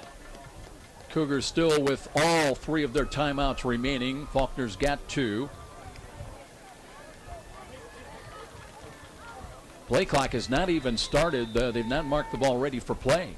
Now it does finally, so Yoder's got a lot of time to make a decision. Play calls. He brings his team to the line of scrimmage. 2nd down and 8. Just 1 wide to the right. Play action fake, rolls to the left and running out of time. Wrapped up and dropped again. At the 30, throws the ball incomplete. Now, did he get out of the tackle box because there was nobody home? Yoder's pass, instead of number 3, Aaron Knight, is incomplete. Hit him dead to rights, and he comes up holding his back. Wow. You don't think of Yoder as that very shifty, wiggly kind of guy, but he did a great job with, just getting away from that particular tackles because, like Joe said, he had him towards the right, and he got rid of it. No way he's going to get away, Sean, but he did. His new nickname is now called Bacon Grease. That's what it is. But now it's 3rd down. Clock is stopped with 1:18 remaining, and the Cougars are going to take a timeout right here. 17-7 our score. Cougars on top. We'll be back in 30 seconds. This is Cougar Playoff Football on Redeemer Radio AM 1450. Redeemer Radio would like to thank Dr. Todd Briscoe and his staff for supporting our apostolate by underwriting our programming. Dr. Briscoe offers family dentistry with modern treatment and classic individual service. Dr. Briscoe can help you create your radiant and healthy smile with preventive care, periodontal treatment, restorative dentistry, prosthetics, cosmetic dentistry, and orthodontic treatment. For an appointment, call Dr. Briscoe at 486-9950 or visit them on the web at www.briscoedentistry.com. Cougars talking over their options on this 3rd and 8 call coming up. As we mentioned, all season long, they've been among the top teams not only in the Mid-States Football Association in 3rd down conversions. They started the day 82 of 163 for 50%. They were 6 of 12 against Marion last week for 50%, and that's right at the top among all NAIA football teams. Now out on the field, Nicodemus is the running back. They need 8, but obviously Kevin Donnelly may feel they're in 4-down yardage area. Yoder rolling to the right, throws the ball. Knight got a foot in bounds and out of bounds at the 11. Pass, complete to number 3, Aaron Knight. That is very close to the first down. Let's see if he's got enough, and I believe he does. Now they move it to the 12. It is enough yardage, though, 1st and 10. That results in a Glenbrook Hyundai. So 1st and 10, nose of the football just outside the 12. Now Faulkner's complaining about the spot of the ball or the ruling of first down. Officials are talking, but not Dave Arnold. They've marked the ball ready for play, and the play clock 5. Down to 4, down to 3, down to 2, and they get the play off. Here's a spin play. Here's a pass caught by Knight again, reaching out to the sideline and grabbing it out the 7. Was able to reach and grab that and get a foot in bounds. That was a nice catch by Knight. Cougars just playing with their passing game, Daniel Carter, possession right now, almost in lieu of a rushing game, as they've got the ball inside the 8-yard line. It'll be 1st and goal. Well, actually, first down. They can pick up a first down without scoring, so it'll be a 2nd down. Yoder again with Nicodemus flanked to his left. They'll run the ball. Nicodemus runs into a wall, though, and there's a penalty flag thrown as well. Trying to run off tackle. There's a penalty marker on the field. Was there, one of the linebackers. Tackle on the play by 44, Very tough David team Washington. to run against, especially in the interior. Definitely, and that's one thing that we've noticed. Of course, we're used to Nicodemus, running over people and using that power game, but there's nothing going really on the offensive side of things. With Nicodemus at 7 carries and 28 yards in the first quarter. Offside. 51 on the defense. Half the distance of goal. 2nd down. Again, a penalty against Faulkner called for offsides with a clock running to 1:02. So they move the ball inside the 5 to the 4-yard line. And it'll be 2nd down and 2. Again, St. Francis can pick up a first down. The clock is running inside a 1-minute time running. And the timeouts remaining. Yoder with motion, Seth Stewart, right to left behind the line of scrimmage. The pitch comes to Nicodemus, looking for running room. He's not going to find it. He's buried at the 5.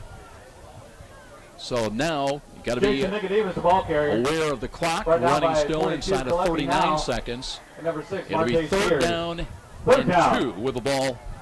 Nose of the football just outside the 5-yard line. Cougars going to take a timeout. Well, the clock's still running.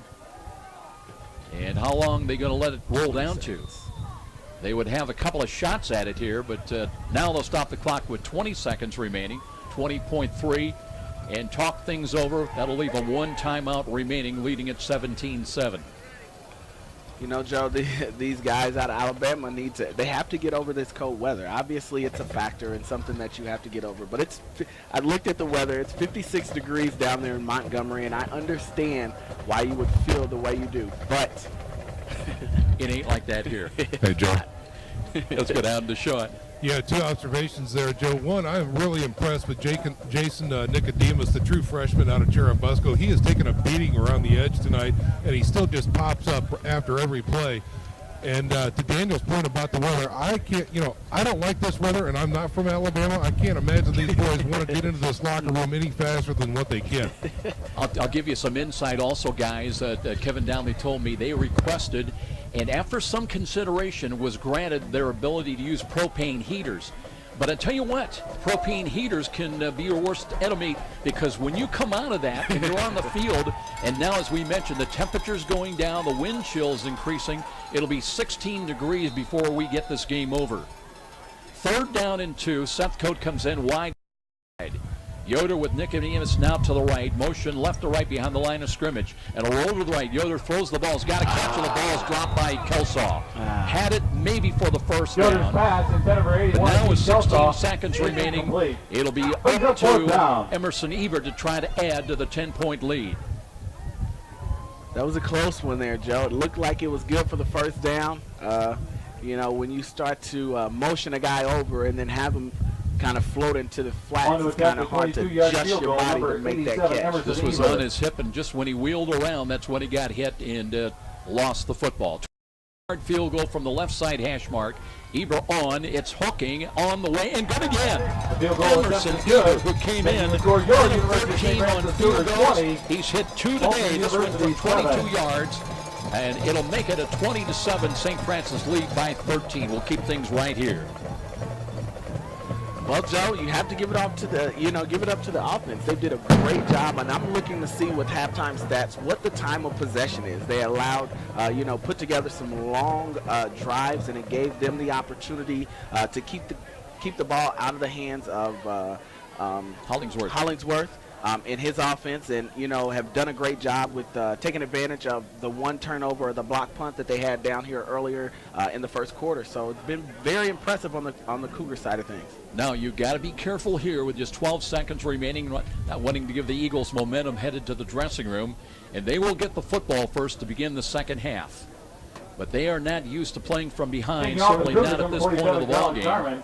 Usually the key, the litmus test for the Eagles this year has been jump on a team early and then hold on. And Hollingsworth is normally throwing 40, 50, or 60 passes a game. We have not seen that so far in the first half. That may all change, though, over the second 30 minutes. Let's see what Colin Carman does now with the wind behind him, trying to reach some green of the Bruce Dye Football Training Center. Here we go. The kick is high end over end. Harrison eyeing it up. He's got it at the 1 and brings it out to the 5, to the 10, 15. Working right sidelines, looking for running room, and will nose out of bounds across the 20 up to about the 22-yard line. He's a little guy, Joe, and I thought he was going to walk up the sideline. That'll leave time for at least one play. 4.9 seconds remaining until intermission, and we'll see if Hollingsworth tries to come up with something daring or just simply takes a knee. Well, it'll be an interesting halftime locker room for both coaches. And here we go, Hollingsworth ready to take the snap, and he will apparently go run a play, walks away. Still 14 on the play clock. He's got an offset I formation. They'll run the play with McCathern looking to run the ball, and he gets back to the line of scrimmage, and that is about it. So that will be the end of the first 30 minutes here at Bishop John M. Darcy Stadium. The Cougars have responded to the challenge of this offensive juggernaut, and they have made plays defensively. They have dominated time of possession, cashed in to lead the 9th-ranked Faulkner University Eagles here at halftime at 20-7. We'll be back with our halftime presentation. This is Cougar Playoff Football on Redeemer Radio AM 1450. This is David X with Star Bank. I'm proud to support our student athletes and their commitment to being champions. I'm also proud to have helped Hoosiers at Star Bank get the mortgages that save and plan to buy your dream home. Remove the uncertainty in the process and know how much you can afford with a pre-approval. Whether buying or refining, let me help you take your mortgage to the championship level with Star. Call me David X today at 260-418-6191. Member FDIC Equal Housing Lender MLS number 229839. I love to reflect on memories of my dad. It isn't birthdays or my wedding, but the simple times we shared, like Dad mowing the lawn on Saturdays with me following along with a toy lawnmower dressed like a princess. I needed his funeral, not just for me, but for others he touched. I told stories and even brought in a toy mower. It was time to remember a life worth celebrating. I'm Dave McComb with Dean McComb & Sons, and we take pride in creating a meaningful funeral service for life and celebrate. You can be reached at 260-426-9494. It's the Halftime Report with scores, stats, and insights. Here's Joe and the sports team. Well, the Cougars have dominated in a lot of surprising categories in a way, and I say that, Daniel, not so much because of the defense, and that has, by the way, played very well here today, but in the kick game is where that Faulkner University has had all kind of problems today.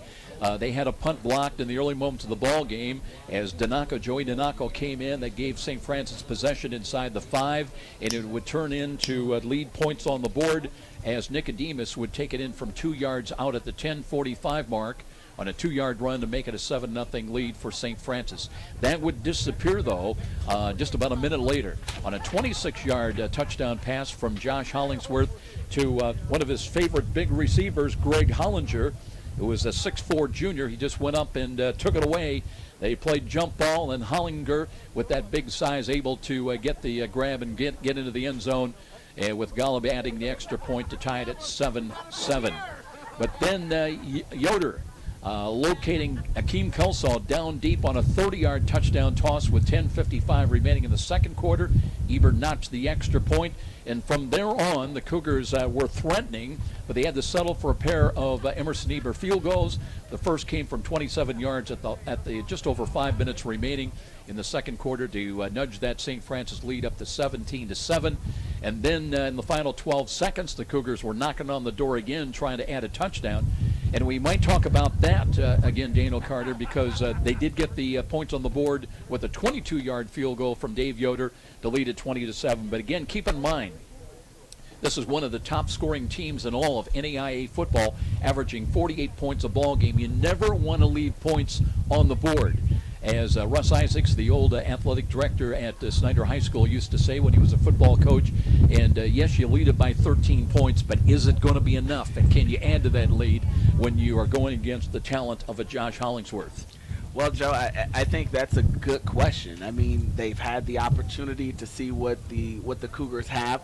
The Cougars made some good adjustments in game to adjust to that run game in the early part of the first quarter, but you have to come out expecting, and one thing that you learn from the time that you're playing Pop Warner to the time that you get up into the collegiate level of play is that when you come out of halftime, and you go into halftime, and you come out, you're thinking that the score is 0-0. So you can't think that you're ahead. You have to go out playing like you're either behind or you're in a tie right now. And let's be honest, will the weather, the cold, be a factor against Alabama in the second half? Faulkner of Alabama.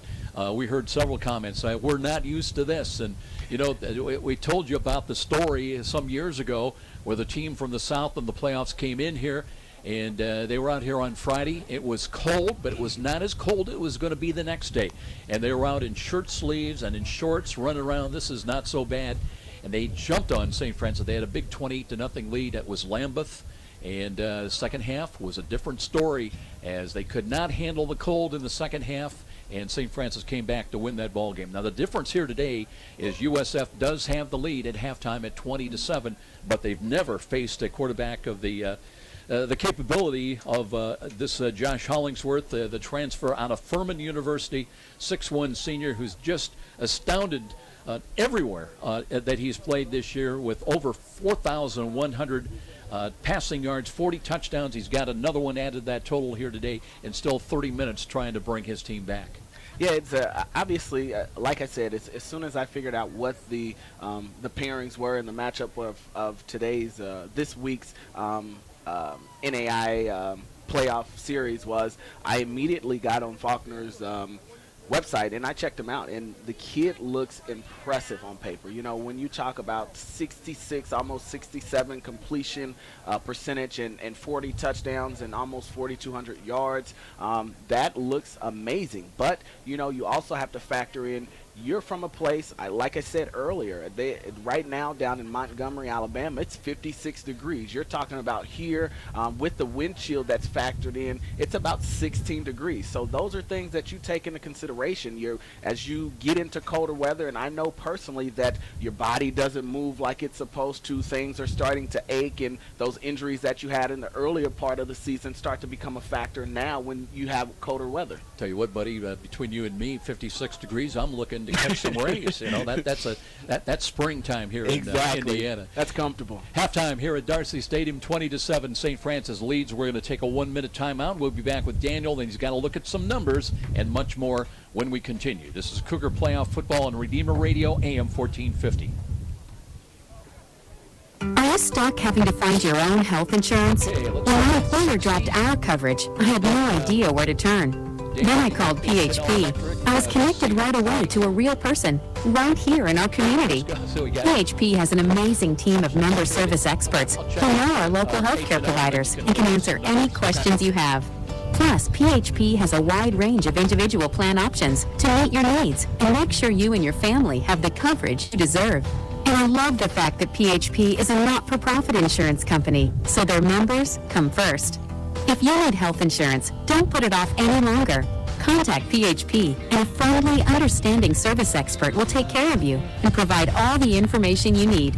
You can go to the website, phpni.com, or call 800-982-6257. Take it from me, in just a few minutes, health insurance will go from scary to simple. All you need is PHP. 20-7 our score here at halftime on a cold afternoon in Indiana. Started out about 31 degrees, but that 31 very misleading because we had a 20-mile-an-hour wind out of the northwest and a wind chill with the temperature going down into the high 20s this afternoon. It'll get colder as we wear on in the day, and a wind chill down around 16 degrees. Daniel Carter. H&L Electric is a locally owned electrical contractor. Need updated wiring for your office building? H&L can help with that. Adding addition to your business and needed a bonded experienced electrician? H&L can help with that. Just bought an office building and you need to add additional outlets? H&L can help with that. For all your professional electrical needs, call H&L Electric. H&L Electric can be reached at 260-402-3541. Daniel, just looking over your shoulder, I'm going to let you continue here, but some amazing numbers, and I want you to take a look at third downs and time of possession. Definitely, and those are some of the things that I had highlighted. Just looking at, total offense, Faulkner goes into halftime, 33 plays for 145 yards. The Cougars, 52 plays for 173 yards. As we go down into time of possession, like I said, the Cougars did a great job on keeping some of those drives alive and marching down the field. They are just a little over 19 minutes, and Faulkner is just slightly behind at almost a little less than 11 minutes. So they're at 10:59. The third down conversion is a huge difference. Faulkner is 1 of 8, and the Cougars 7 of 14. And then the Cougars have done a great job on getting points on the board every time that they've been in the red zone and had a chance to score. They've taken advantage of it. How about total offensive yards in the first half? Remember, this is a team, a juggernaut team, that was among the nation's leading teams everywhere in NAIA as far as total yards of offense. Yeah, just like I said, total offense is 145 yards, which for me, as I look at the score and then I look at, the offense for both teams, it really is not saying how one-dimensional it has actually been today. And for this first half, it has been all the Cougars, at least more specifically in that second quarter. As we look at the individual statistics, I'm going to stay with the Faulkner University. Tristan McCarthan, who, of course, in that first quarter had an impressive 59 yards. With the first half in the books, he has 7 carries for a total of 64 yards, along with 38. He's still averaging about a little over 9 yards a carry. David Amos, 11 carries for 23 yards. Trump Harrison, 1 carry for 8, and Josh Hollingsworth, 3 carries for a net of 0. As we look into passing, of course, Hollingsworth, that's what we stressed when we came in here. The guy who generally is throwing 30 to 50 times a game, anywhere between there, has only thrown attempted 11 passes and completed 4 for 52 yards and a touchdown. And I'll tell you what, Hollingsworth is a guy, 11 pass attempts, Daniel. He's normally got that in his first, second, or third possession of the ball game. Right, and that's something that we noticed that first series is, their first a few series was strictly run, and I think for me it was a way to kind of get the Cougars out of their game plan. Unfortunately for them, it hasn't worked very successfully here today.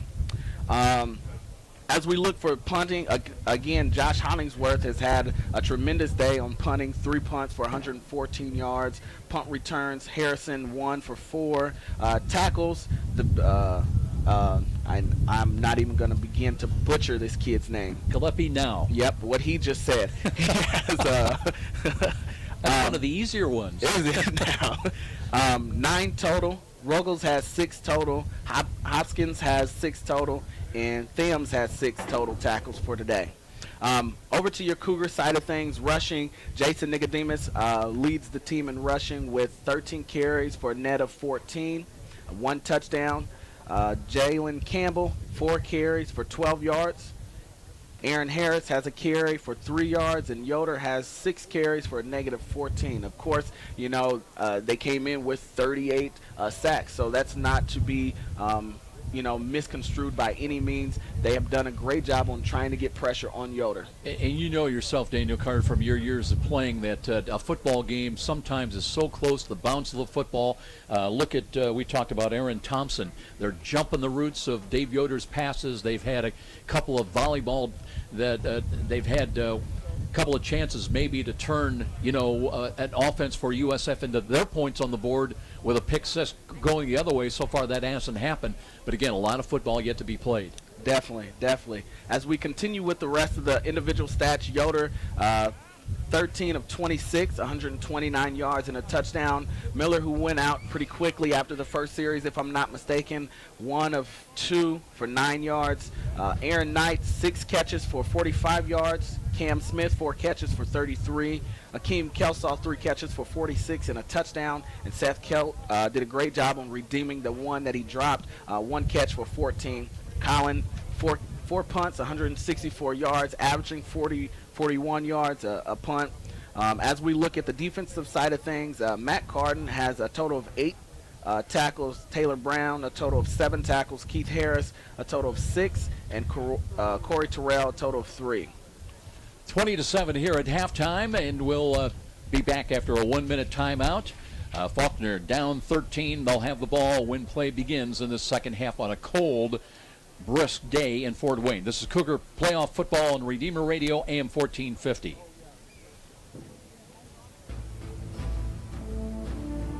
Okay, let's run 2:30. Bishop Dwenger High School is celebrating 50 years of academics, spirituality, service, and Christian life outside the classroom. This is Chris Schwarzkopf, head football coach at Bishop Dwenger. All of our student athletes are a shining example of what it means to be a saint. We wish all of our sports teams well during this golden anniversary year. Visit us at Joe, if I could, I wouldn't mind pulling the Dwenger State game. Sure. Okay. It's time to unbank your life. For most people, banking is a cold, sterile, and often a confusing experience. Typical bankers just don't seem to speak your language, and they rarely remember your name. Not at Fort Financial. Fort Financial Credit Union helps you unbank your life with member-focused products and complete offering of services like mobile banking, online bill pay, direct deposit, and courtesy pay. Stop by our corporate office at 3102 Spring Street. We mean what we say, we do what we promise, and we make your finances simple. Only at Fort Financial Credit Union. Welcome back, everybody, to Darcy Stadium. I'm Joe Parson, Daniel Carter, former great Cougar running back with us, as is Sean McBride. And congratulations, Bishop Dwenger, with a big semi-state win last night. And Sean, you got some plans next Saturday down at Lucas Oil. Yeah, we sure do. Coming off that statement victory, the Bishop Dwenger Saints crushing East Chicago Central 38-0, pitching a shutout here at Zollner Stadium last night. That takes them down to Lucas Oil Stadium next Saturday.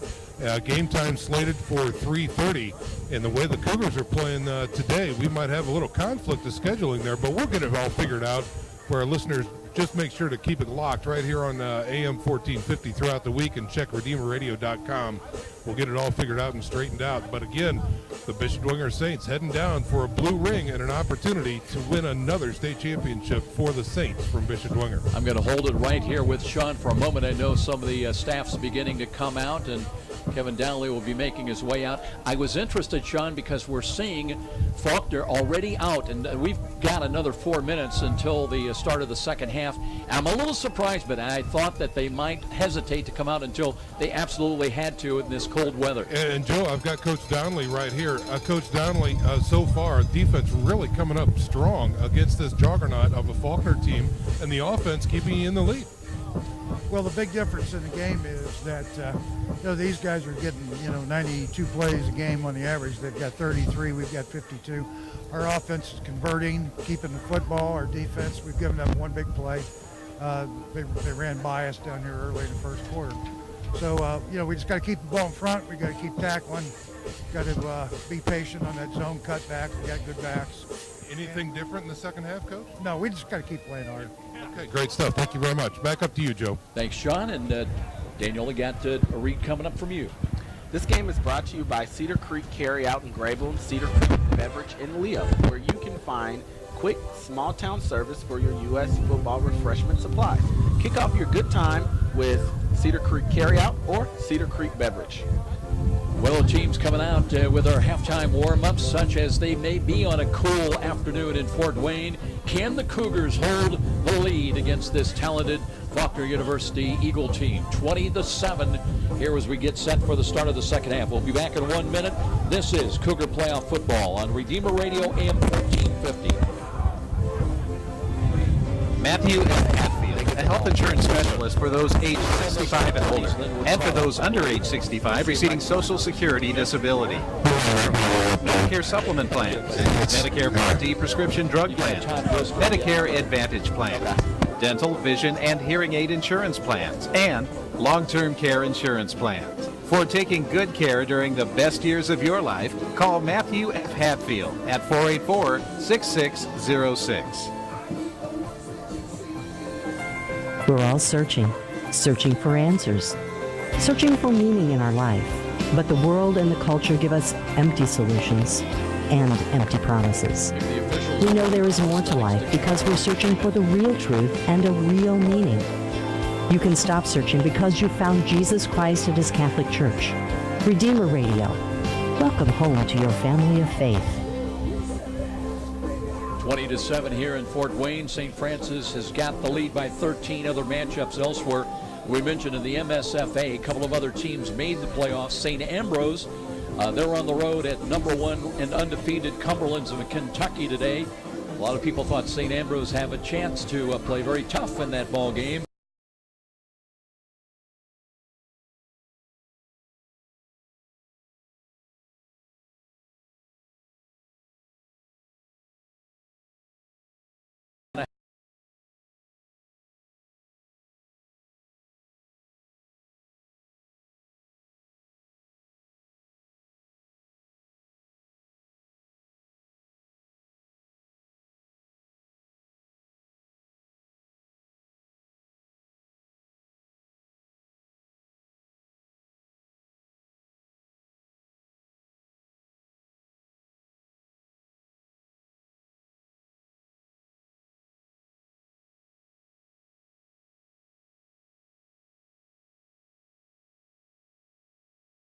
Redeemer Radio Sports broadcast possible. Need emergency dental care? Call Dr. Briscoe at 486-9950. That's 486-9950.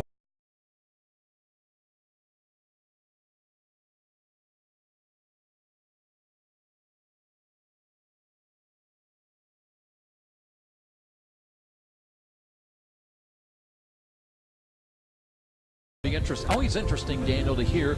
You know, it's one thing when you're down, you have a certain message that comes from your position coaches and the head coaches.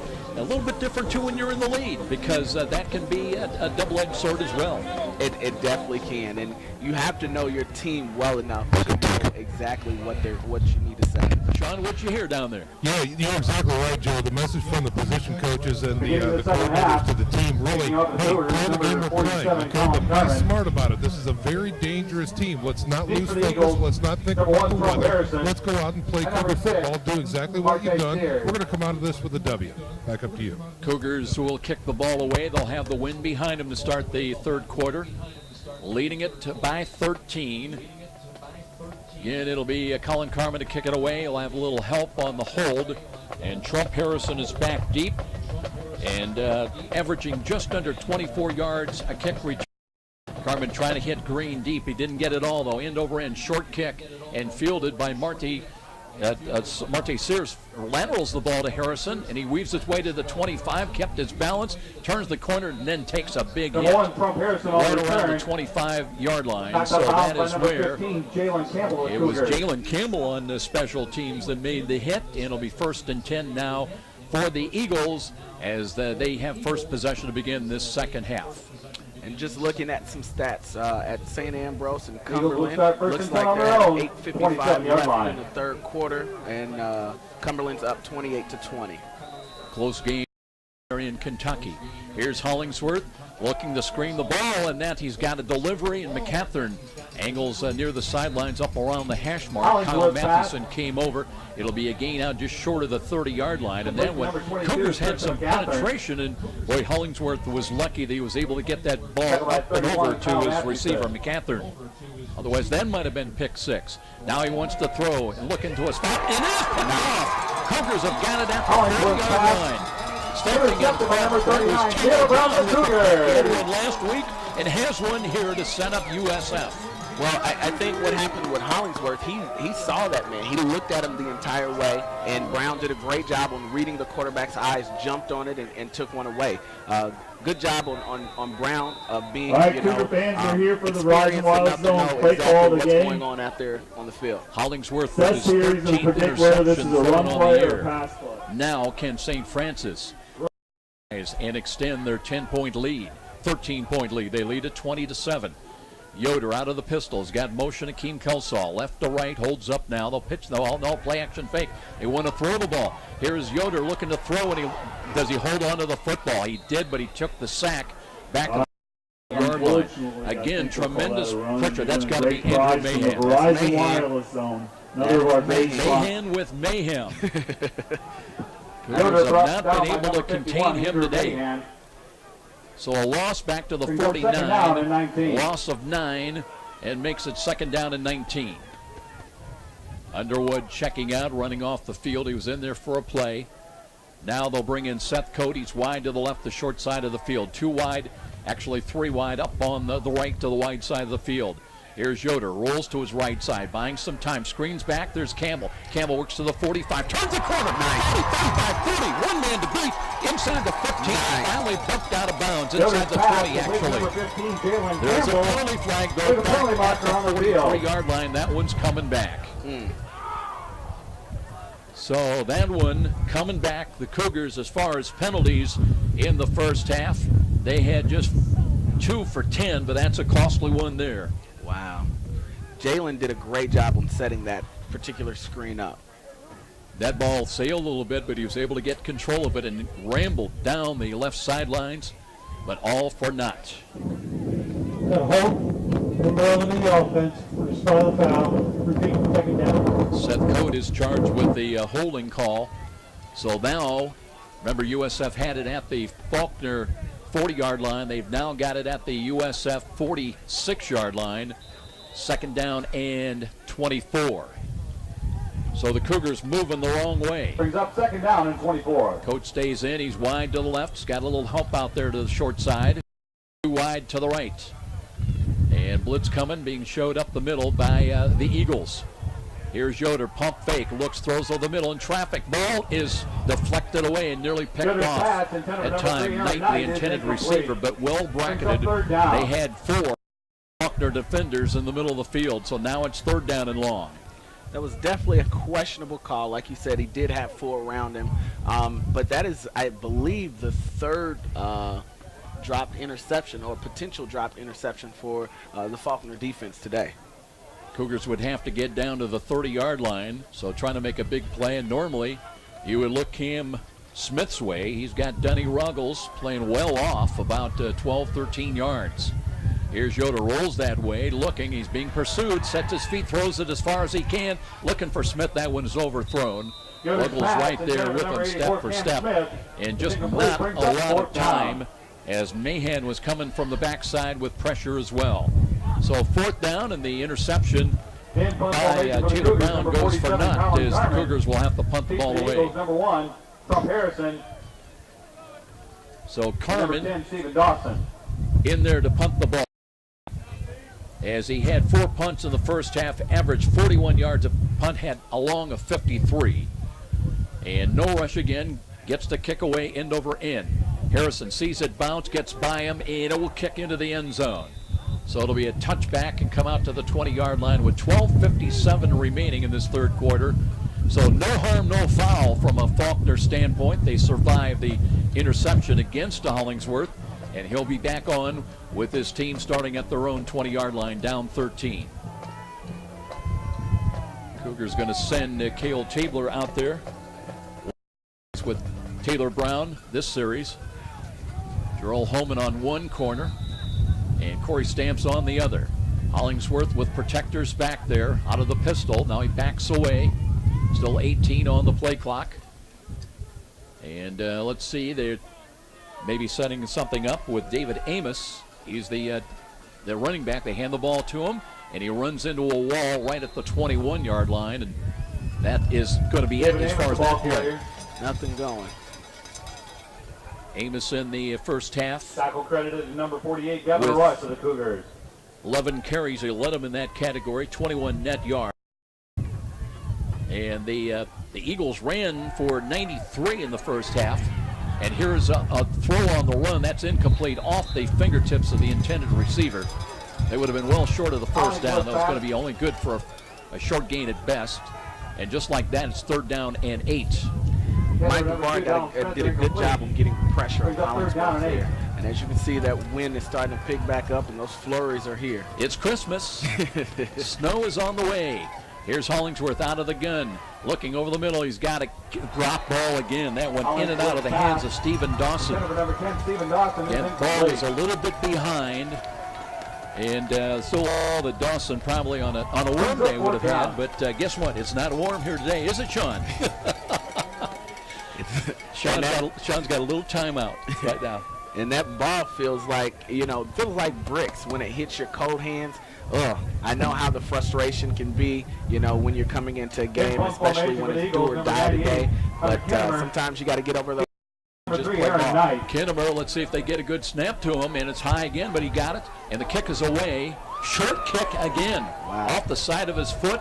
It'll stay in bounds inside the 30-yard line at about the 26. And somebody kicked that ball on the sidelines for Faulkner. I don't think there's going to be a flag, though. Is that a 9-yard punt, Joe? That's not much. So, St. Francis, another golden opportunity. The door is open, and, I don't want to belabor the point, but, Sean, you got to capitalize on some of these opportunities. 13 points sounds a lot, not when you're going against a team that averages 48 a game. Well, no, that's precisely right, Joe. And what you really need to consider at this point is you need some insurance. And now is the time. Get up early, get into these guys' heads, and make them count right now. Make them long for that bus trip home. By the way, buddy, how's that hot dog? Catch back. You got to take care. You got to have priorities in this business. And right now, you do not do this without fuel. Let me tell you right now. So it'll be 1st and 10 from the 27-yard line is where St. Francis after the short punt yet again by Faulkner. Yoder hands to Nicodemus, but he's wrapped up and will do well to get back to the line of scrimmage. We'll lose about a yard as Eric Thompson was in there wrapped up, but they are coming. And it's just really, really tough to run or to throw against this team. 2nd down and 10, no gain. And Yoder again looking to screen the ball, tipped away. Kelsaw's got it, but he's wrapped up quickly and dropped. So no gain again as they ran on a hurry. Khalif now was there. And St. Francis on 2 plays and no gain whatsoever. 3rd down and 10. Well, you'd like to get into position at least for Emerson Eager to have a chance of making it a 3-score lead. But his long on the year is 37 yards. Now, consider you do have this driving wind behind you. But you got to figure they need at least another 5 to 8 yards to even bring that thought process up. Yoder again calling out the signals, rolls to his right, being pursued, gets away from one, cuts to the 30, to the 25, throws the ball. He had Knight open, but on the run he just couldn't throw enough, and was very close to going over the line of scrimmage as well, but incomplete, and now it's 4th down. Brings up 4th down. But at the 27, I got a feeling they are going to bring Eber on to attempt the field goal. So let's see where they'll set this one up. It's going to be about a 45, 44-yard attempt. It would be a long of his career. Now with the wind, Colin Carmen, the holder, at 45 yards. On the way. It's got a chance on the way. No, it's wide right. So incomplete. Or no good on that field goal attempt from 35 yards. So again, Faulkner escapes without any points on them, and it's still a 20-7 ball game. Let's see what Hollingsworth and his offense can do. They need to come up, and they haven't scored since the first quarter. So they have to put some kind of drive together in order to start to dig themselves out of this deficit right now. Eagles will take over 1st and 10 on their own 27-yard line. So Hollingsworth with the ball, he's got it at his own 27, and in a manner of speaking, that's decent field position for him. So let's see if he now, against the wind, tries to start putting that ball into the air. He'll have a protect to his left. Also too wide to the left, a little motion. They'll flip the ball, and here's Trump Harrison trying to turn the corner, looking and wrapped up and driven back. Did not get much. Maybe gets a yard net gain. Trump Harrison, the ball carrier. Free. And now it's slammed down, and that's going to be a penalty. That was Donald Spencer who threw the ball down. And let's see if frustrations are getting the better of the Eagles. We'll get on. We'll wait for the officials confer and our referee Dave Arnold to let us know what that late penalty flag was about. You would think that might be ruled unsportsmanlike conduct, but we'll see. It's got to be. And you start to see the frustration when you're down. You had to make this long bus drive. It's do or die. That's a play. A personal foul. Late hit. Number 2 on the offense. Half the distance to the goal. 2nd down. That's interesting. They call it a late hit. Sean, I didn't maybe understand that one fully, but the net effect is still 15 yards. Yeah, and it looks like the possession will be retained. That surely looks to me like an unsportsmanlike conduct. But, again, I'm not wearing the stripes, so I can't make the calls. And, by the way, not 15 yards necessarily, half the distance. Ball back at the 14-yard line. Hollingsworth, short drop, looks right, throws right. He's got a catch in the middle of the field, and they get a lot of yardage back, and then they run across the 30 up to the 34-yard line. To number 2, Donald Spencer. And Spencer did a good job on picking up the yards that he lost. Cougars have got a player right, down. 33, Keith Harris. And let's see who that is. They're going to have an injured player that'll stop time also in on the top for a moment here. Jerome Holman. Jerome Holman, was that? Oh, it's Keith Harris. Keith Harris was coming off holding his left elbow. So it'll be just like that on that big play, 3rd down and 3. And that's the thing about this Faulkner team. They're really when you've got the arm of a Josh Hollingsworth. He throws out of the gun again. No, he looks to hand the ball off, and McCaffern's wrapped up and dropped inside the 30-yard line. Tristan McCaffern, the ball carrier. And again, Daniel, you've been talking about it all day. They've continued to try to cross up the Cougars' game plan and running when you think they're going to throw it. 4th down. And the Cougars they've been stellar today. That defense has come to play, definitely.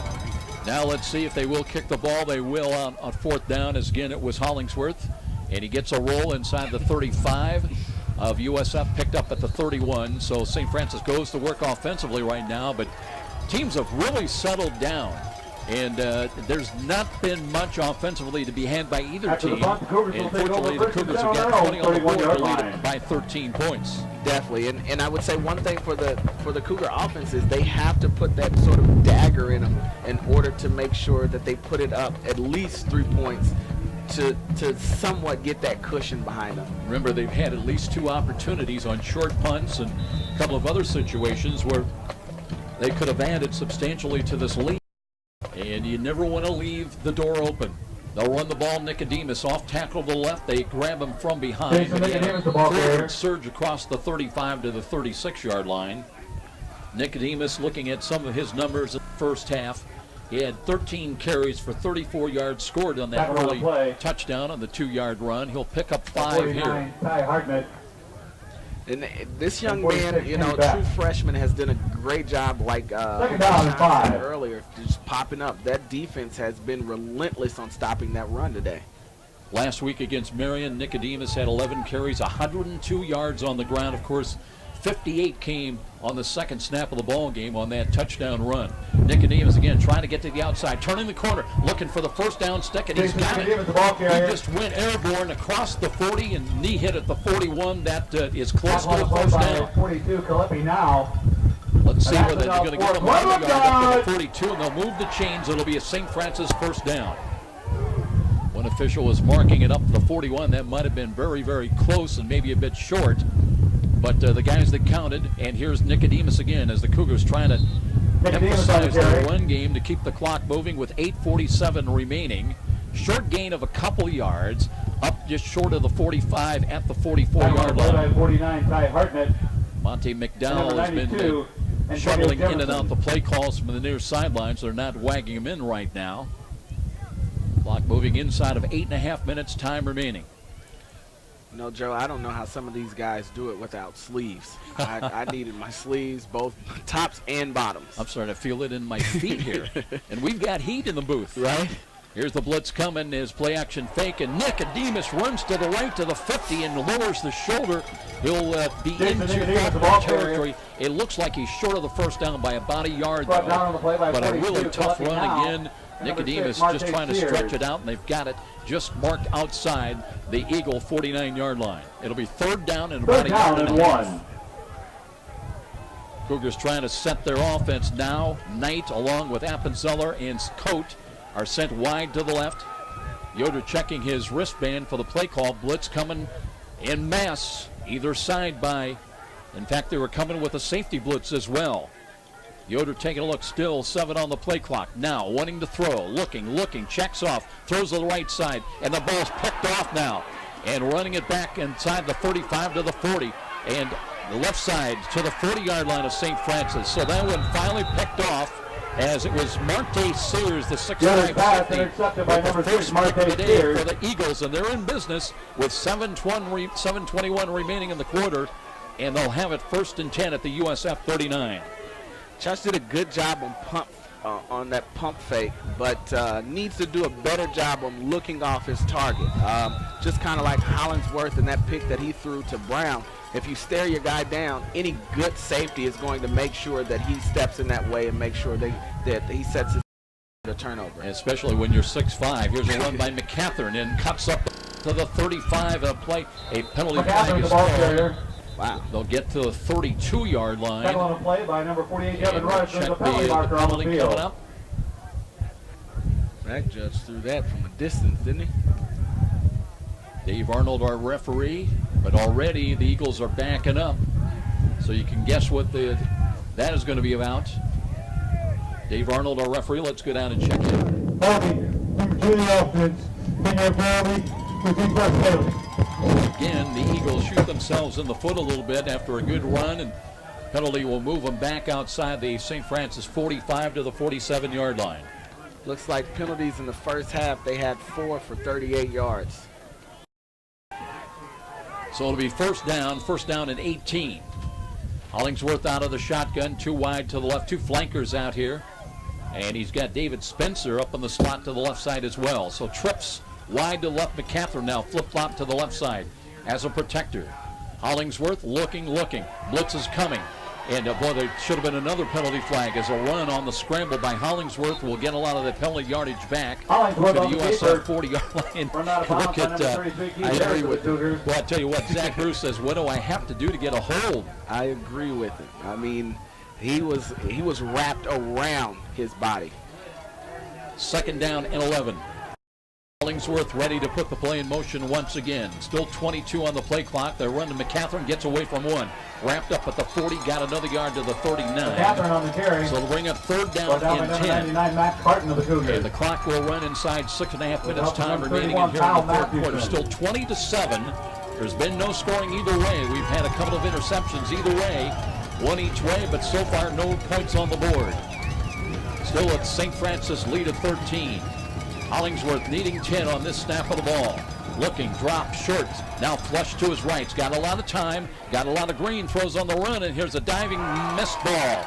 Dropped again. Trying to go down and grab it was Greg Hollinger. Caught the touchdown earlier, but could not hang on. And it's 4th down and 10. You know, a team that I feel like Marion's offense sort of exposed the middle of the Cougars' defense, especially on that pass, on passing last week. They've done a good job with the linebackers dropping back into coverage and really picking up and finding their zones. Eric Humphreys now playing in the middle, but more of a linebacker spot. Other than that, the Cougars do have two safeties well back, and the Eagles going to roll the dice here on 4th down and long. Hollingsworth looking, wants the throw to the right, and then no chance at all. That ball never got there on a deep out pattern run, that time by Donald Spencer, but they fail on 4th down, and St. Francis survives. They'll take over the football at their own 39-yard line with 6:05 remaining in the third quarter. The redshirt freshman Carrington Thompson did a good job in getting pressure and getting hand in Hollingsworth's face there. So now will USF be able to come up with anything offensively? They've not had since building that lead up to 20-7. Yoder again came in early in this ball game, looks to hand it off. Jalen Campbell runs into a wall and will be fortunate to get back to the line of scrimmage. And boy, the defenses have taken over control of this football game. Tackle on the play by number 44, David Washington. And that defensive line is real stingy about the amount of running yards they want to give to the Cougars running backs today. Yeah, the deep handoffs just are not going anywhere. David Washington, 325, a junior, making that last stop. They do not lack beef on this football team. Yoder wants to throw, looks and steps up and escapes. Now rushing, rolls to his right side, got a block, but gets a couple of yards up to the 42-yard line. That's about it. Yoder on the keeper. Well, the Cougars are making their mark. Yoder comes over and congratulates Marte Sears on a hit. Well, he picked them off earlier, but now it's 3rd down and 7. Sun is out, albeit on a cool day. And here we go. USF trying to reach their own 49 to get a new set of downs to work with. Yoder again looking to throw. Now pressured by Mahan, and they've got him. Then he's trying to escape, and he won't escape. Wrapped up and just not enough time. They've not been able to handle Andrew Mahan today at all. Yoder brought down Mahan. 51 Andrew Mahan. With Mayhem. Definitely with Mayhem. That man has been impressive today, getting pressure, getting sacks, getting hands on the last particular sack in order to slow him down and allow his teammate to come wrap Yoder. So Colin Carmen will be called upon once again. He waits at the USF 22-yard line, hoping to get a lot into this one. No rush, he's got time, and gets a high, booming spiral. Trump Harrison backpedaling, over the shoulder catch, retreats to the 5. Now up to the 10, to the 15, another penalty flag. He's in the clear till across the 25 to the 30, and all the way up to the 38-yard line. The ball is free, and St. Francis has got it. Wow. Cougars have got it at the 44. Let's check out the penalty. Trump Harrison on the At the 6. Let's see if the Cougars come up with it yet again on a turnover by Faulkner. If it stands, they would have it at the 44-yard line. Fumble recovery credited number 32, Micah Noble of the Cougars. Noble credited with the fumble Second recovery. return, good blocking back, number 7, the receiving team. That penalty is declined. We got 1st down. Fumble recovery will stand, and USF will have it. Wow. The Cougars have to do a good job on at least getting some points on the board. This is the second time they've gotten a turnover, and they need to turn it into, even if it's 3 points or a touchdown, they in and convert it into points. You know, and just as important, get a couple of 1st downs, get some confidence going again, trying to execute some positive. Here's a pump action fake. Yoder being pursued. They got him wrapped up again. He'll be dropped back around the 47-yard line on the Cougar side of 50. Wow. Just have that kind of time. Tackled on the play by number 51, Andrew Mahan of the Eagles. Well, he is playing All-American status today. No question about it. Led him with sacks. Also had 14.5 tackles for loss. And that left side of the offensive line has just got to be beside themselves. So a loss will bring up 2nd down and 19 now, with the ball back at the 47-yard line. 2 safeties back for Faulkner. Yoder out of the gun, short drop again, and flags right Penalty at the marker snap on of the the ball. field. That might cost St. Francis 5. Right to snap, false start, 66 to the offense, 5-yard penalty, still second down. Brian Gegner called with a false start, so that'll cost him 5. It'll become second down and 24, and USF now becoming their worst enemy. They've not been able to get positive yardage and now committing penalties as well. You know, Joe, if Gegner's on that left side, I see, you know, being that Mayhem is on the right side, that he probably needs to start getting some jumps in order to keep up with those guys down there. Bunch line up to the left, the wide side of the field. Yoder out of the gun again, looking to throw. The blitz is coming. There's Yoder, got rid of the ball, and incomplete. Trying to hit a little crossing pattern that time with Nicodemus coming out of the backfield. Brings up third down. So third down and long, and again a drive that's going nowhere for St. Francis. Espinoza and Appenzeller come onto the field. Knight will check out of there. Cam Smith comes on. They would have to get down to the 34. So it's third down and 24-yard line, but 24 yards to go. But again, you just don't want to turn the ball over in this kind of a situation. Monte McDowell is also in the ball game, wide to the left side. Here's Yoder, and here they come again. They screen the ball. That's dropped by Jalen Campbell. Yoder's pass intended for But they were going to be in there. Mitchell Hoskins was coming in. And once again, the Cougars, a squandered opportunity. They went backwards, not forwards, and they'll have to put the ball away yet again with 2:43 remaining in the third quarter. You know, Joe, the Cougars need to do something in order to start getting points on the board. They're playing with a very offense, and you know, one play can definitely put them back in the game. They're only down 2 possessions. Like to see some quicker varieties of passes, maybe some quick slants.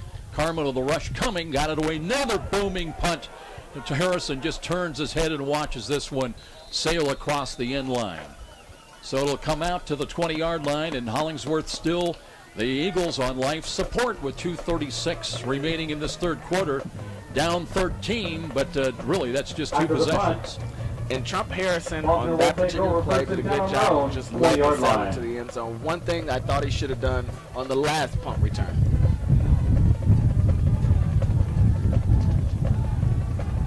Well, here we go. Hollingsworth comes out. They'll keep McCatherine in, or check it. Tristan McCatherine in as the running back. And here's a stretch handoff and a run to the right by McCatherine. And gobbled up as he got to the 20, to the 22-yard line. It'll be a tough couple of yards. Let's see where they're going to spot that ball up just short of the 23-yard line. Eagles coming up to the line of scrimmage in a hurry now. And they execute the play again. McCatherine running an angle run to the right, turning the corner. Short of the first down, he got to the 27. So that should stop the clock. No, they ruled it. They keep the clock running, and it'll run. Well, now it does stop with 2:05 remaining in the third quarter. So it'll be third down and 3 with the ball at the Faulkner 28. Hollingsworth looking to McCatherine again, and he runs to the right, and he's got the first down. Across the 30 up to the 34-yard line. It was Dave Amos that time that came in and got the call with 1:51 remaining. Matt Carden was out for a couple of plays. He comes in along with Jake Allen. So they got some fresh defensive players in there. Amos again cutting back to his left, looking to turn the corner and hit. He'll gain about 4 and fights his way to the 40-yard line. That's a tough run by Dave Amos. He's a 180-pound senior at 5'9", but picks up 5 when the Cougars were waiting for him at the pass. You know, Joe, I think the big man got kind of cold because he sure enough covered up his stomach. 1:21 remaining in the quarter. Now, let's see, are they going to call a timeout? There is a timeout on the field. We'll see who that's charged to, as it's going to be charged by St. Francis, as they felt it was kind of getting away a little bit. 1:21 in the quarter, still 20-7. And it'll be 7-5 when we return. This is Cougar Playoff Football on Redeemer Radio AM 1450.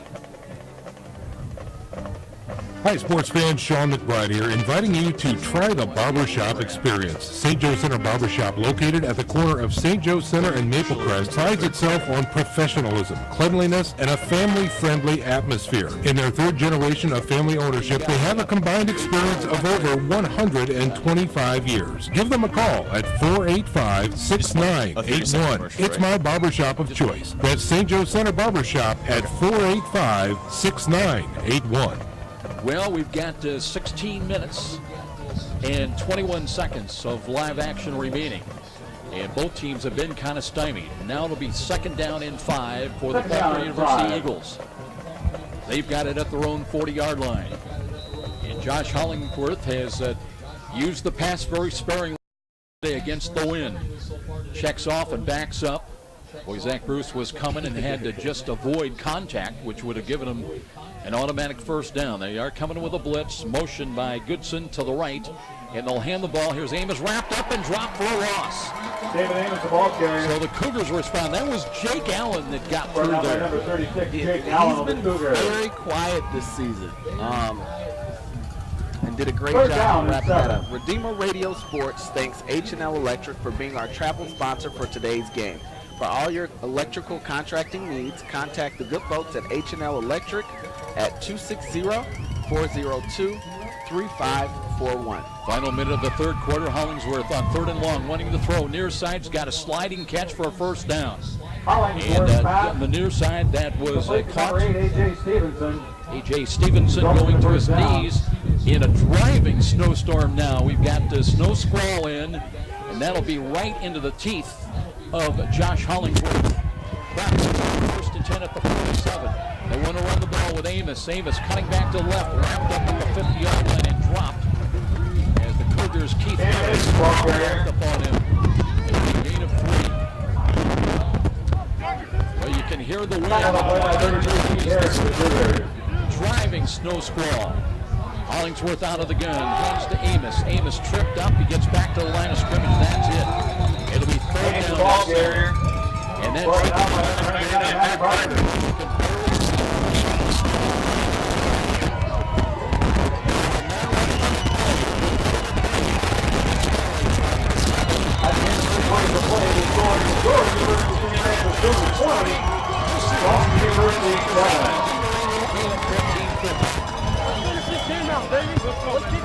Spherion Staffing, locally owned by the Pentenberg family, excels in finding the best candidates for industrial, clerical, customer service, non-clinical healthcare, IT, and professional direct hire placements. Spherion clients are accustomed to getting the right employees at the right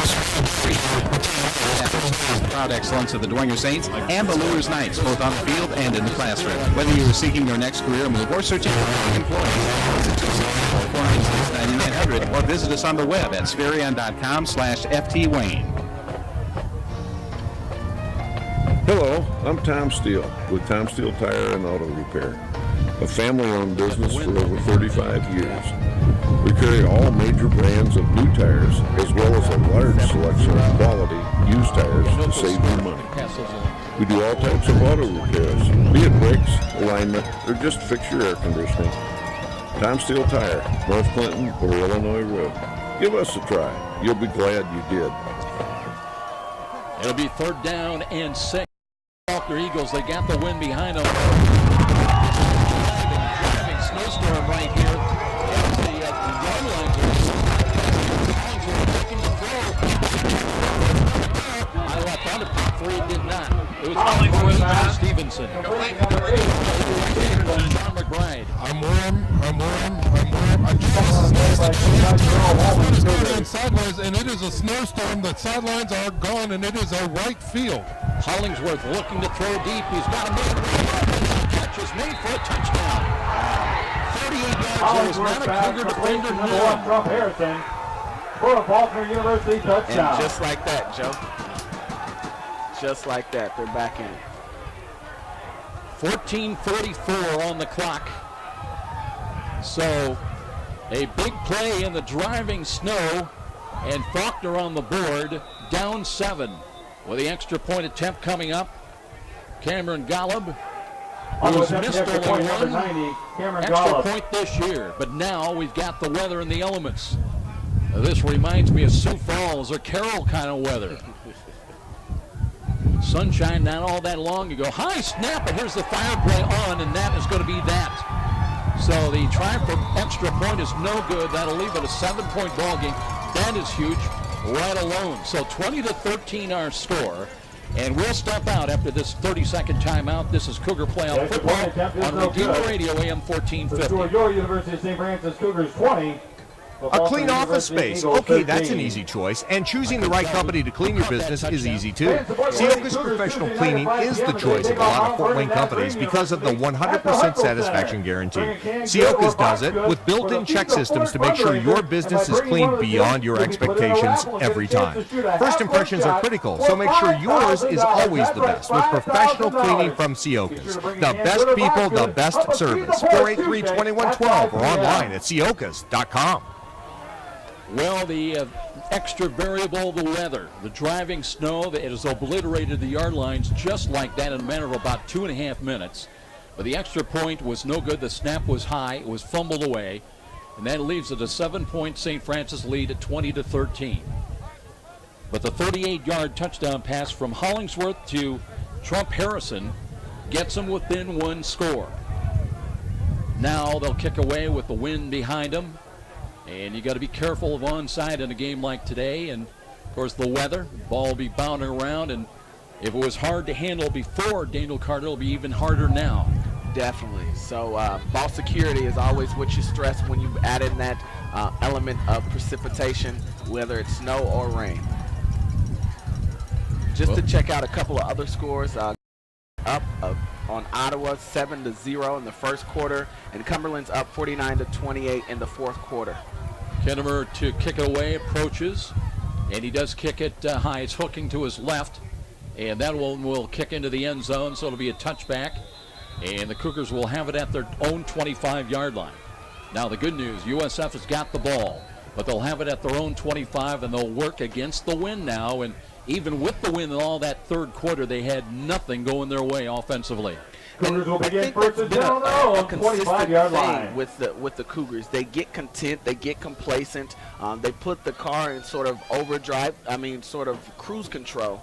But one thing you have to know, regardless on, if you're playing a very high offensive, efficient offense such as the Faulkner team has brought today, you have to stay consistent. You have to put that foot on the accelerator. Red ball, personal foul, 32 of the receiving team, half the distance of the goal, first down.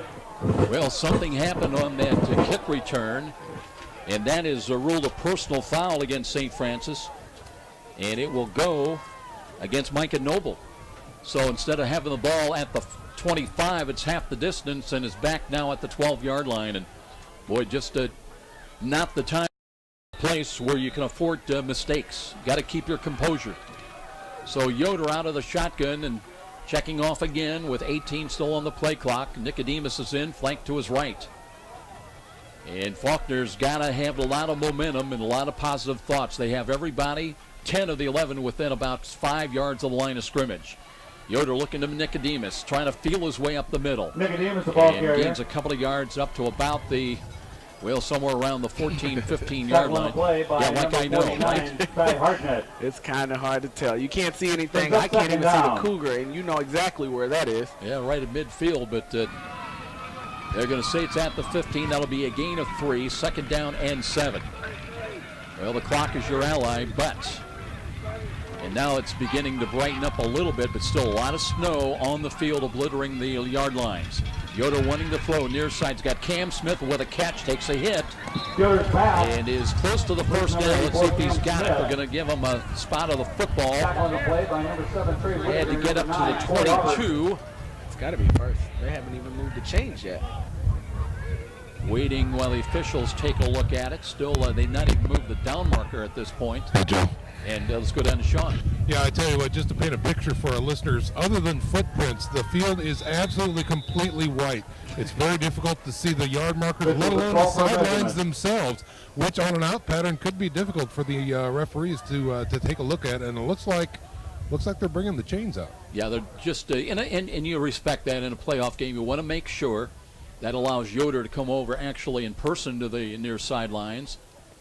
And it'll just depend on where they, but like you say, there's no telling from any kind of yard lines. You're going to have to mark a spot, hope you're close, and they stretch out the chain. That's easily by better than the length of the football, but again, they want to make sure.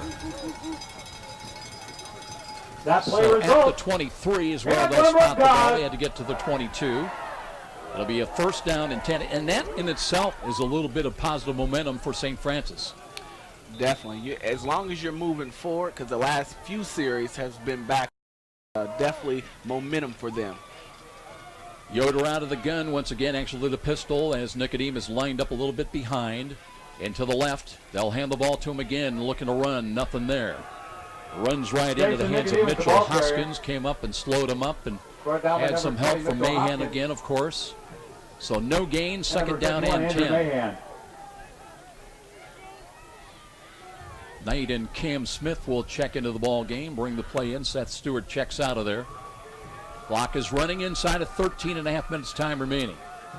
Smith and Knight are spread wide to the right. And they've got double coverage on Knight out there. Here's Yoder looking. He rolls to the right side. Taking a look, sets his feet, can't find anything. Now flushed and runs and will not get back to the line of scrimmage. Again, when they run to that side where they double cover, there just is not much there, and you've got to adjust and look to the backside. Third down and 13. So now it's third down, a loss of 3, third and 13. Yoder traditionally does a really good job if he sees nothing to just get away with it. He's kind of been sort of holding on to the ball a little too long today. And the footing will not be any better today than it's been in the past. Yoder looking to throw again, steps up in the pocket. He can run and he will run and throws late, and the ball is almost intercepted. Kalipi now had it on his right hand, tried to tip it back to himself, incomplete. So the Cougars with 12:35 remaining. Yet again, we'll have to rely on Colin Carmen to kick the ball away against the wind. The Cougars were fortunate for that ball to fall to the ground. One thing about, Yoder, he plays very kind of nonchalant, and sometimes that can be beneficial. Sometimes it can hurt you, but then when you're at a plate or when you're at a state of mind where it's do or die, you need to be a little more considerate about where you're throwing that thing. Carmen with an end-over-end wobbly ball. It hits high at somewhere around the 47, and Faulkner jumps on the ball. They took a chance there. They'll have very good field position now, just short of midfield. And 12:27 remaining possibly in the season of one of these two teams. St. Francis led it by 10. They led it by 13. Right now, they have a holding on to a 7-point lead over the ninth-ranked Eagles at 20-13. The defense on both sides have been really good. The Cougars, of course, have had a couple letdowns with blown coverages. But, it's been a very defensive game today. Hollingsworth out of the pistol looks to hand the ball off, and here's Amos. Amos trying to just pushes the pile, and he's got about 7 yards. And that's what we noticed last couple of weeks, especially Marion and Matt Carden finally making the stop, but the running backs, unless you hit them low, they're just going to carry the pile. It's a gain of 5. Second down and 5. Hollingsworth again, looking again to Amos. Amos stumbles and fights his way, and he's got a first down or very close to it inside the USF 45 to about the 43-yard line. Joe, any good running back is and I say it all the time, it's all about yards after contact. You're going to be touched, but it's all about making sure you have that momentum. And generally speaking, they're going to keep those legs turning and try to get as many yards as possible. So Amos ruled to be down a yard short. They'll run the ball to him again, and he's got in the middle of the field and all the way down to the St. Francis 40-yard line. This game is starting to look freakishly similar to that of Robert Morris, where they just became flat and stopped playing. You got to be able to play the entire 60 minutes. Got to produce. You got to be effective.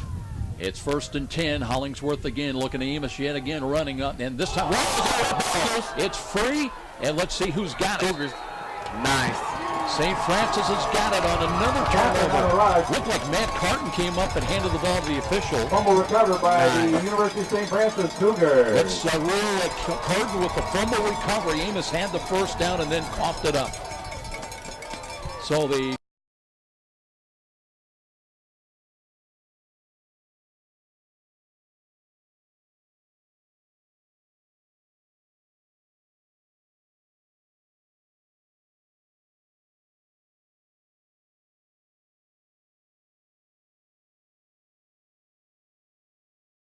main running back, and he stays in there once again. Play action fake and a roll to the right. Yoder being pursued, throws on the run, and that one's incomplete. Threw it in traffic again. Looking for Seth Cote. He was surrounded. Or check it was Kelsaw in the middle of the field. Stops the clock now with 11:07 remaining. Again, it's been tough, Daniel Carter, on these long developing plays. They've really not tried the two-step drop and the quick throws on the slants or anything like that. Kelso now stays in wide to the left side. And they're playing off about 8 yards on him. Again, here's Yoder looks. Nicodemus trying to run the ball and wrapped up and dropped. A tackle for loss. As it'll be third down, and got back to the line of scrimmage, but third down 11 coming up. So again, St. Francis not finding much. Let's go down with Sean. You know, Joe, you talk about the formations and the plays are running. Really, Yoder's form, something is different today. I don't know if he's hurt his shoulder or whatnot, but he slings that ball out there quite a bit. Could be. Here's Yoder looking to throw again. Looking, loads up, throws to the right, and that one, no chance. Did not, he was looking for Aaron Knight. He was up along the right sidelines. It would have been short of the first down. But as it is, it'll be fourth down and 11, and they'll have to call in Colin Carmen once again to kick the ball away. Colin Carmen. Deep for the Eagles, number 1, Trump Harrison, and number 10. So Trump Harrison on the threat. He goes back in the untouched part of the field, back in Faulkner territory. Inside the 20-yard line. Here is Carmen looking, didn't get it all. Here's a wobbly ball. It'll hit, takes a high bounce, and that takes a bit of a bounce up inside the 45 of Faulkner to the 41, but they'll have very good field position now. And 10-18 on the clock, trying to tie this ball game up, or a two-point conversion to take the lead. They've never led here today. 27-7. By 10 and then by 13. Right now it's 20-13. Go down with Sean. Just an update on the weather, Joe. The snow has tapered off now, and looking to the north, blue skies and high white fluffy clouds. So that has certainly changed. The driving snow is gone. Back to you. At least for the moment. Yeah. Correct at the time of printing. You live in the Midwest. Here we go. Hollingsworth looking to run the ball, hands it off, and there's Amos tripped up, spun, and is still on his feet as he falls forward to about the 43-yard line. He'll gain about 3 yards. Play by number 28, Cougars slowed him up number 31, right about the line of scrimmage, but Amos a hard running back, hard-nosed running back. Hollingsworth again to Amos. Looking, play action fake. No, it's to throw the ball down the left sidelines. On the way and no good. There was incidental contact and no penalty flag thrown. Nice. Cougars had double coverage back there. And coming up, I think that's Hollinger that's limping off the field. Number 8, A.J. Stevenson. No, it's A.J. Stevenson. Stevenson is 6'4", junior receiver, and he's going to need some attention. So now it's third down and 7 with 9:52 remaining. They're trying to reach somewhere around the 49-yard line. Here's a screen coming to the left side and a run by Amos, and he is going to get only about 1.5 yards to midfield. David Amos, the ball carrier. I think. Ball popped through again. Got a flag out there. Let's see what we've got with a penalty. Tell you what, you've got to have some good eyes to see.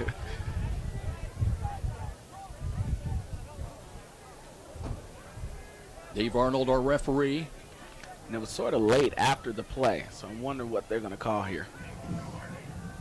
After the play, we had an unsportsmanlike 72 on the offense, 15-yard penalty. How cold is it? It's so cold that Dave Arnold, our referee, his words are beginning to slur. You can empathize, can't you, Sean McBride? He's been out there all day. I would have responded sooner, but I can't make my mouth work. I hear you, buddy. It is going to be 4th down, but that is a big loss. That's a dead ball foul, so 4th down and 20.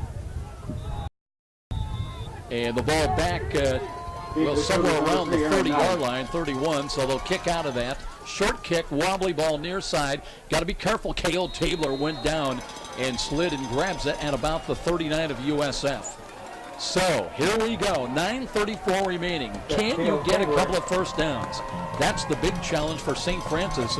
And so far, since that 20 points were scored and they got that, with 12 seconds remaining in the first half of the field goal, but they've not really threatened since then, and they've had several opportunities.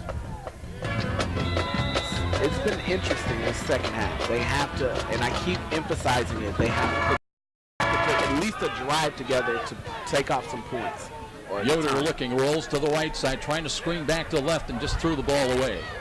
Nothing was there. He was being threatened again and pursued as Mitchell Hoskins probably going to get him for intentional grounding. I was wondering if he did not get out of the tackle box and ruled that there was nobody in the vicinity. Hoskins more than happy to help with the call with the officials.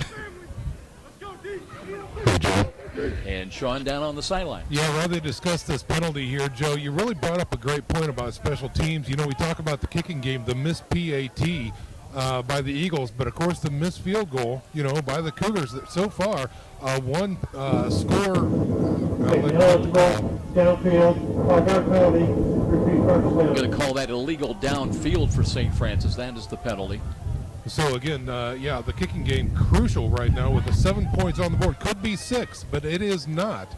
So again, Faulkner trying to play for a tie at this point, and of course the Cougars looking to seal the victory. 9:27 on the clock, loss of 5, so it's first down and 15.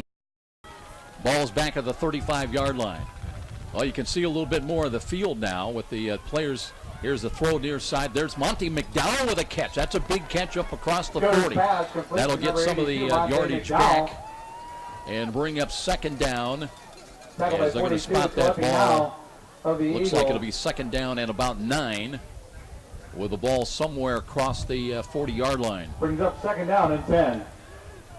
And the one thing I've noticed is I don't know if it's the play call or if it's the players that get more conservative during the course of the second half. I just think you got to react to the situation and the opponent. And here's Yoda looking to hand the ball, and boy, there's Campbell and Rapp. They just came right through there. Hoskins, nobody is picking them up. Jalen Campbell, ball carrier. Marte Sears on a safety blitz as well. And again, there's just no recognition, no answer for this, and it'll be third down at about 13. Cougars would have to get out to midfield to the 50-yard line on this snap. The clock is a bit of their ally inside of 8.5 minutes now. And, of course, St. Francis trying to take as much time as they can off the clock. Play clock is down to 11 as Yoder went over to the near sidelines. And Kelsaw was, and boy, there's some confusion now as the players utilize it. They have to burn a timeout. We're down to 1 on the play clock. Didn't want to have any more of a penalty, so the Cougars will take a timeout. That leaves them 1 with 8:07 to play. Their lead is still a tenuous 1 touchdown lead by 7 over Faulkner at 20-13. And we'll step out. This is Cougar Playoff Football on Redeemer Radio AM 1450. If you're planning to buy, build, or refinance a home or lake property, talk to Tower Bank. Don't wait. Interest rates still remain historically low, and Tower Bank can make financing your home purchase simple, convenient, and as quick as possible. You can even get pre-qualified for your mortgage to help with financial planning for your new home. Let Tower Bank help you. Call us or visit towerbank.net. Tower Bank, member FDIC, equal housing lender.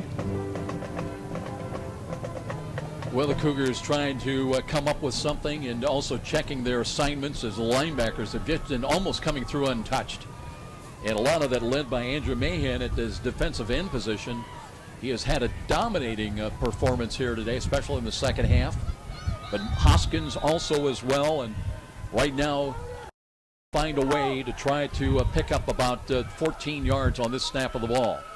Yoder, short drop, looking, time in the pocket, can't find anything, being pursued, steps up, runs, got some running room, lowers the shoulder, spins across the 45 up to about the 47-yard line. Wow. He'll be about 3 yards short, so that'll take the clock down to 7:53. It'll still be 4th down at about 4. And the Cougars will have to call in Colin Carmen once again. And Yoder had his bell rung. He is stumbling to the near sidelines. So that will be a factor that will have to be tended to. And Wes Hunsucker will have to perhaps be called upon here in the dying moments of this ball. Miller went out. Josh Miller started, but went out only after a couple of snaps. The way so far, but will he be able to continue? Now the officials come in and blow their whistles.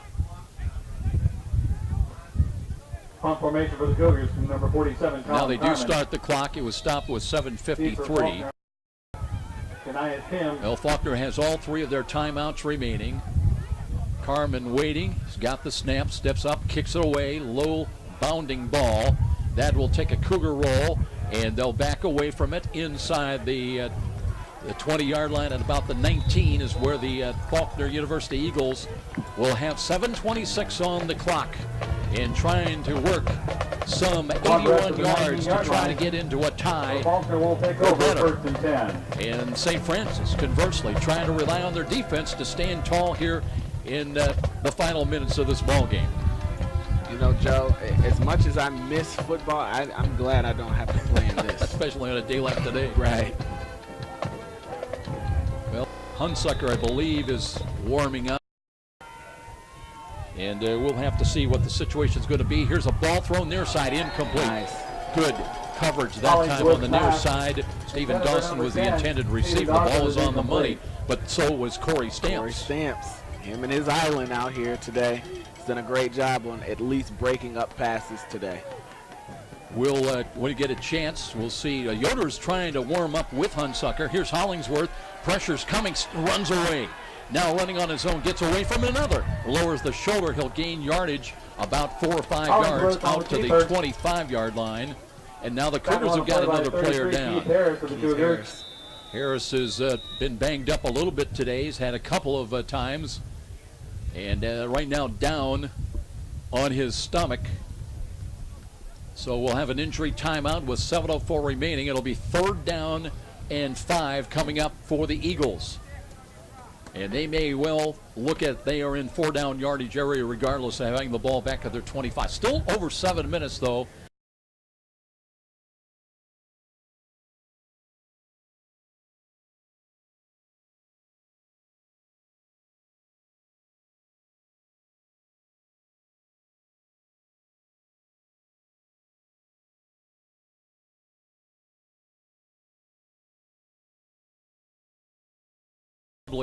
And had to be assisted off the field. I don't know if they hit him in the helmet or what. And just watch, he tried to throw that ball and had no feeling on the ball. It just got away from him. So that's part of the factor as well, that USF will probably have at least one more possession one way or another.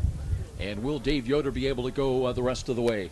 Daniel, I don't know if you've had a chance to check on any further scores or score updates.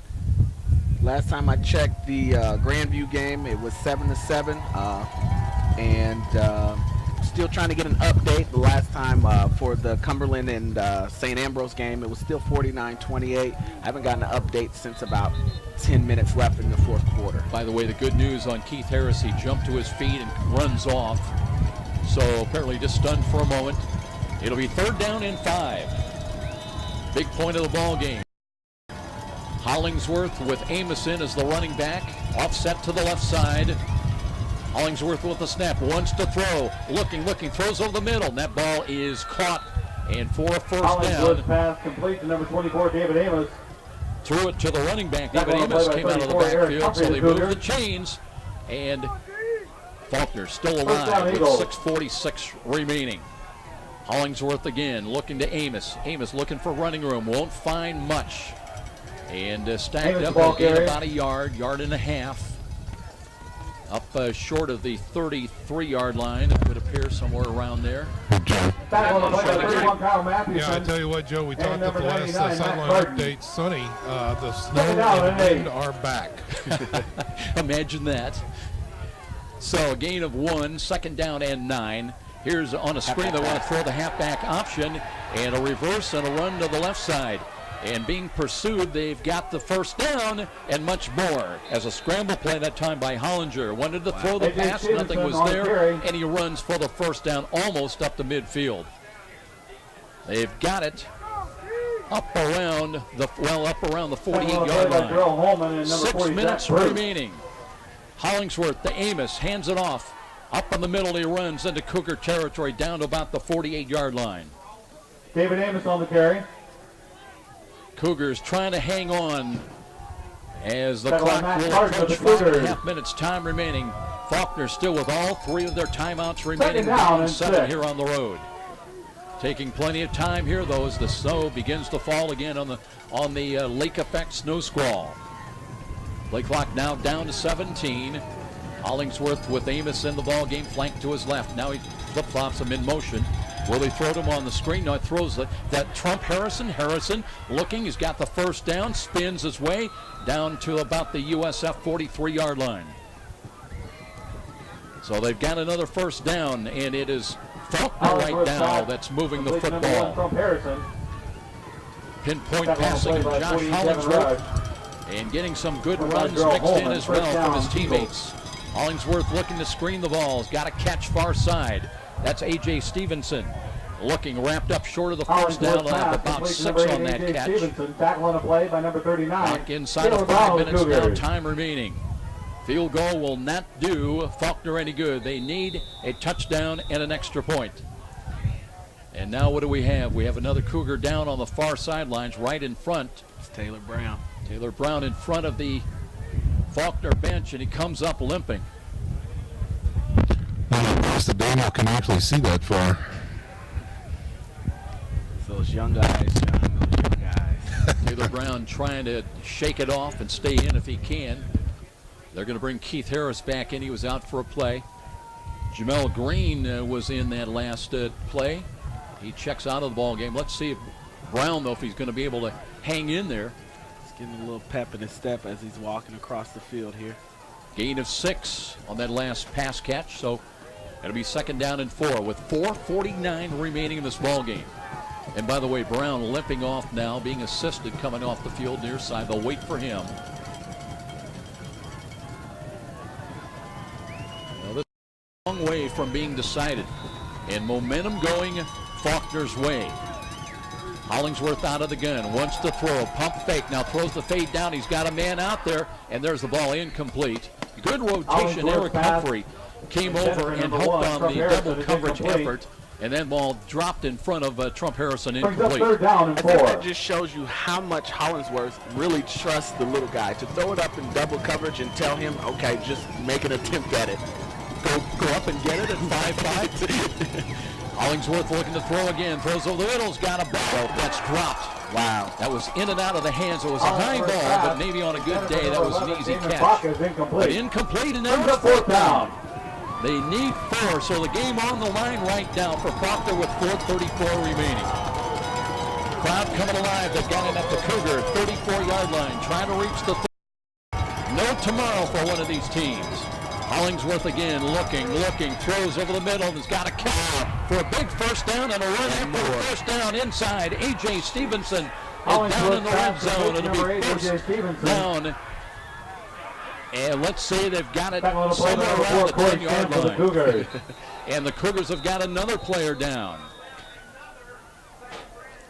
Is that Harris again? Nope. Corey Terrell.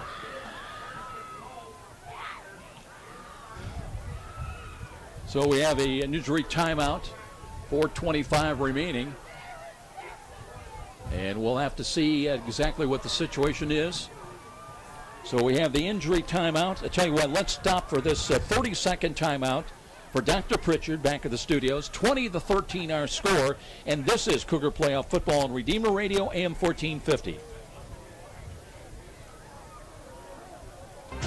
Are you looking for an orthopedic specialist? Ortho Northeast has been serving the community for over 50 years with offices in 3 convenient locations. Go to the location nearest you. Dr. John Pritchard is a board-certified orthopedic surgeon with 20 years of experience with ONE and can assist you with the best treatment plan for your knee or shoulder pain. Dr. John Pritchard is looking forward to meeting you and helping with all orthopedic needs. Call Dr. Pritchard at 260-484-8551 or visit the web at www.orthone.com. Well, they're still working. We believe it's Corey Terrell on his back somewhere around the 10-yard line. Training staff still attending to him. 20-13 is our score. Late in this ball game is Faulkner will have a chance to tie, and if they get a touchdown, would they go for a 2-point conversion to try to just simply try to put the Cougars on the short end of a score when St. Francis has just had no luck whatsoever in the second half, basically, at moving the football. You talk about a team who's essentially on life support with Faulkner and coming out of halftime, and especially in the end of the third and in this fourth quarter, they've put some things together and have turned this thing into a game. And on the opposite side, the Cougars have just not put a drive together. They haven't been in the red zone since the first half. The defense is still doing fairly well for the Cougars, but offense needs to come along and put something together so that way they can put a couple more points on the board and they can get out of here and hopefully look to next week. But really the situation right now is it'll be Faulkner first and goal at the 10-yard line, and it'll be a situation where St. Francis tries to keep them out of the end zone. Maybe giving up only a field goal if it comes to it. But from Faulkner's standpoint, they got to believe they've got to go all 4 downs to get 6 points at least, and then a tying extra point or a potential game-winning 2-point conversion. Hey, Joe. What's going on with Sean again? Yeah, you know, this extended timeout right here with the injury really doesn't do the St. Francis Cougars much help here. It gives that big O-line, the Big Uglies, a chance to rest for this final push for Faulkner to see if they can get into the end zone. That is Corey Terrell. And again, the good news is he's kind of walking off the field under his own power. So we'll see what Faulkner is able to come up with. They've got 3 wide to the left and 1 wide to the right. That's Dawson, who leads them with catches coming in. And Hollingsworth out of the shotgun once again, now backs away. And they were late on starting the play clock, so he's got still 30 seconds to work with. The clock is running, though, the game clock, and we're down to 4:10. Hollingsworth now looking quarterback draw, runs to his left as Zach Bruce hops on his back. That'll be a gain of at least 3 yards, though. So Hollingsworth with a quarterback draw, a rare call of his own number. 2nd down and goal. And 2nd down and goal from the 7-yard line is Faulkner. Under 4 minutes now, time remaining. Now from the left side hash mark, wherever that is. Hollingsworth wants to throw, looks, now rolling to his right, being pursued, looking, got rid of the ball, threw it away, got out of the tackle box. That's a good play to bring up 3rd down and goal from the 7. And the Cougars with great coverage in the end zone. Jake Allen has been very quiet this year, and today he definitely came to play. And he's had a couple of good plays here today, stepped up. Now it's 3rd down and goal, 3:38 on the clock. Hollingsworth with Amos to his right. Looking, pump fake, throws the fade to the corner. There was contact, incomplete, and penalty flag. That one on Joel Holman. There was contact with the ball in the air. Hollingsworth pass instead of number 8, A.J. Stevenson. It's incomplete, but there's a penalty marker on the field. Holman saying it went the other way. I was interfered with. I was trying to catch the ball. Now saying it was incomplete, uncatchable. But officials will confirm. We'll see what this is going to be about. And that is I would take advantage of that matchup. You're talking about a kid at 6'4" with AJ and, you know, Holman at 5'9". I don't know why you wouldn't try to expose that matchup there. Here comes the ruling from our referee today. Interference, 25 in the defense. Ball in place on the 2, 1st down. I have a question. Why does it take them so long to come to that conclusion? I mean, the official that threw the flag, you know, and then they talked to 3 other guys, and again, if the motivation is to get it right, again, you got to respect that, I guess. But it'll be 1st and goal now from the 2-yard line. Hollingsworth in command, looking backs away with 18 on the play clock. And they check the Faulkner sidelines, the play they want to run. Amos is the tailback, and they have their version of the Delta formation. Hollingsworth looking to Amos, run straight into Zach Bruce's arm. Nice. Driven back and maybe got a half David a yard Amos, at the ball most. carrier, tackled by number 40, Clock Zach inside, Bruce. 3.5 minutes time remaining. Bruce shot through that gap pretty quickly. Nice. So now the clock at 3:15 still running. They give him a yard, second down and goal from the 1.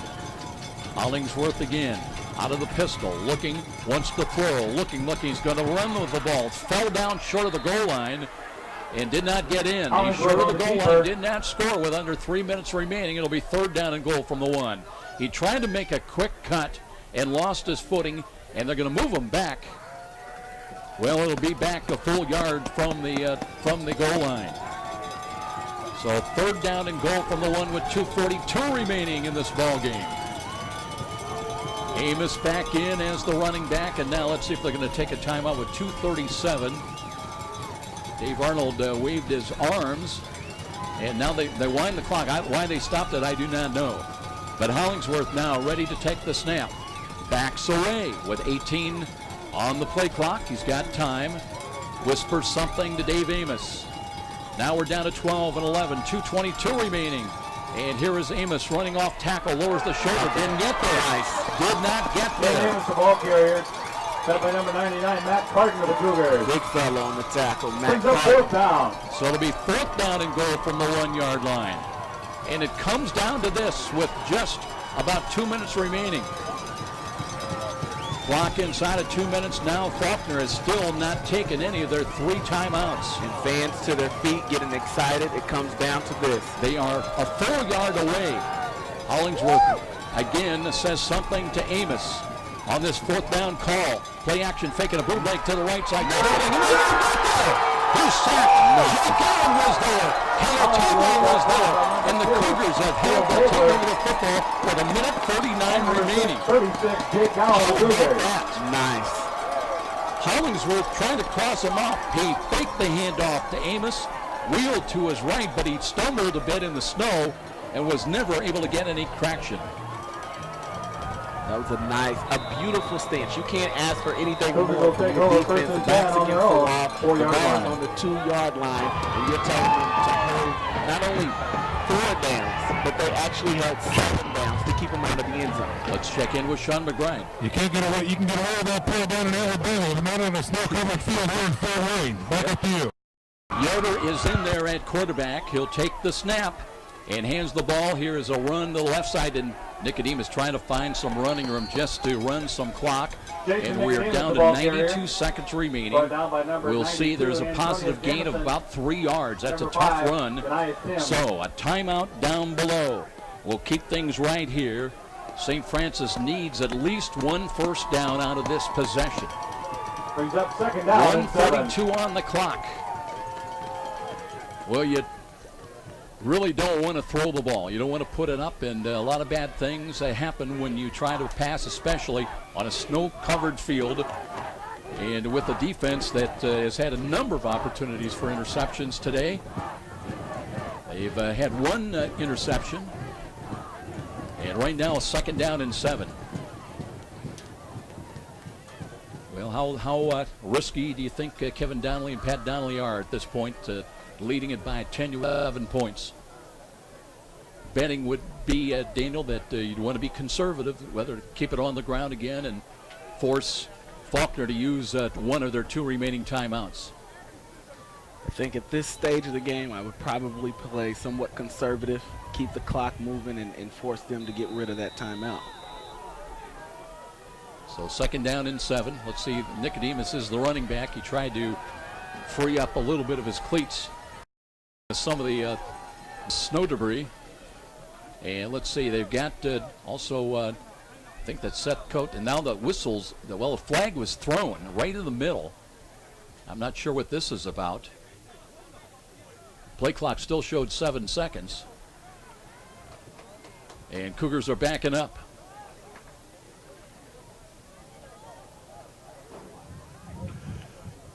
Play of snap, substitution infraction on the offense, half the distance, second down. Substitution infraction is the ruling against St. Francis. So that'll move them back. And it was second down and 7. Now becomes second down and 10 with the ball penalized half the distance to the goal. Monte McDowell is in as a wide out to the right side. Seth that Stewart is out there as well. And Yoder, he's going to take the ball at the goal line, pitches the ball. Nicodemus looking to get across the goal line, and comes near side, knocked out of bounds, up around the 4, maybe the 5-yard line. The ball carrier. That'll stop the clock, though, with a minute 25. He was knocked out of bounds. Tackled by 46, Kenny Beck. That young man probably took 3 Whitaker, hits on that Eagle. particular play, kept his balance, and got upfield. He took some nice shots, but he realizes the game is on the line, and, you know, he's a pretty tough kid. So I have a lot of respect for a young guy that is able to keep his composure, step up when the team needs you to step up, and Nicodemus has done just that this season. Now it's third down and 7 with the ball at the 7-yard line. And do you put it up in the air? Because they need a first down. Going out of bounds, the clock stopped with a minute 25. Yoder wants to throw, looking, throws over the middle. And Cam Smith has got the catch for a first down. In the clutch, Cam Smith comes up and on the money. Yoder hit him with a good strike, and they'll move the change with 1:18 to play. That is a big play that keeps possession for the Cougars, and the clock running with a minute 10. And all you tell you guys at this time is ball security, and let's get out of here and think about what we need to do next week.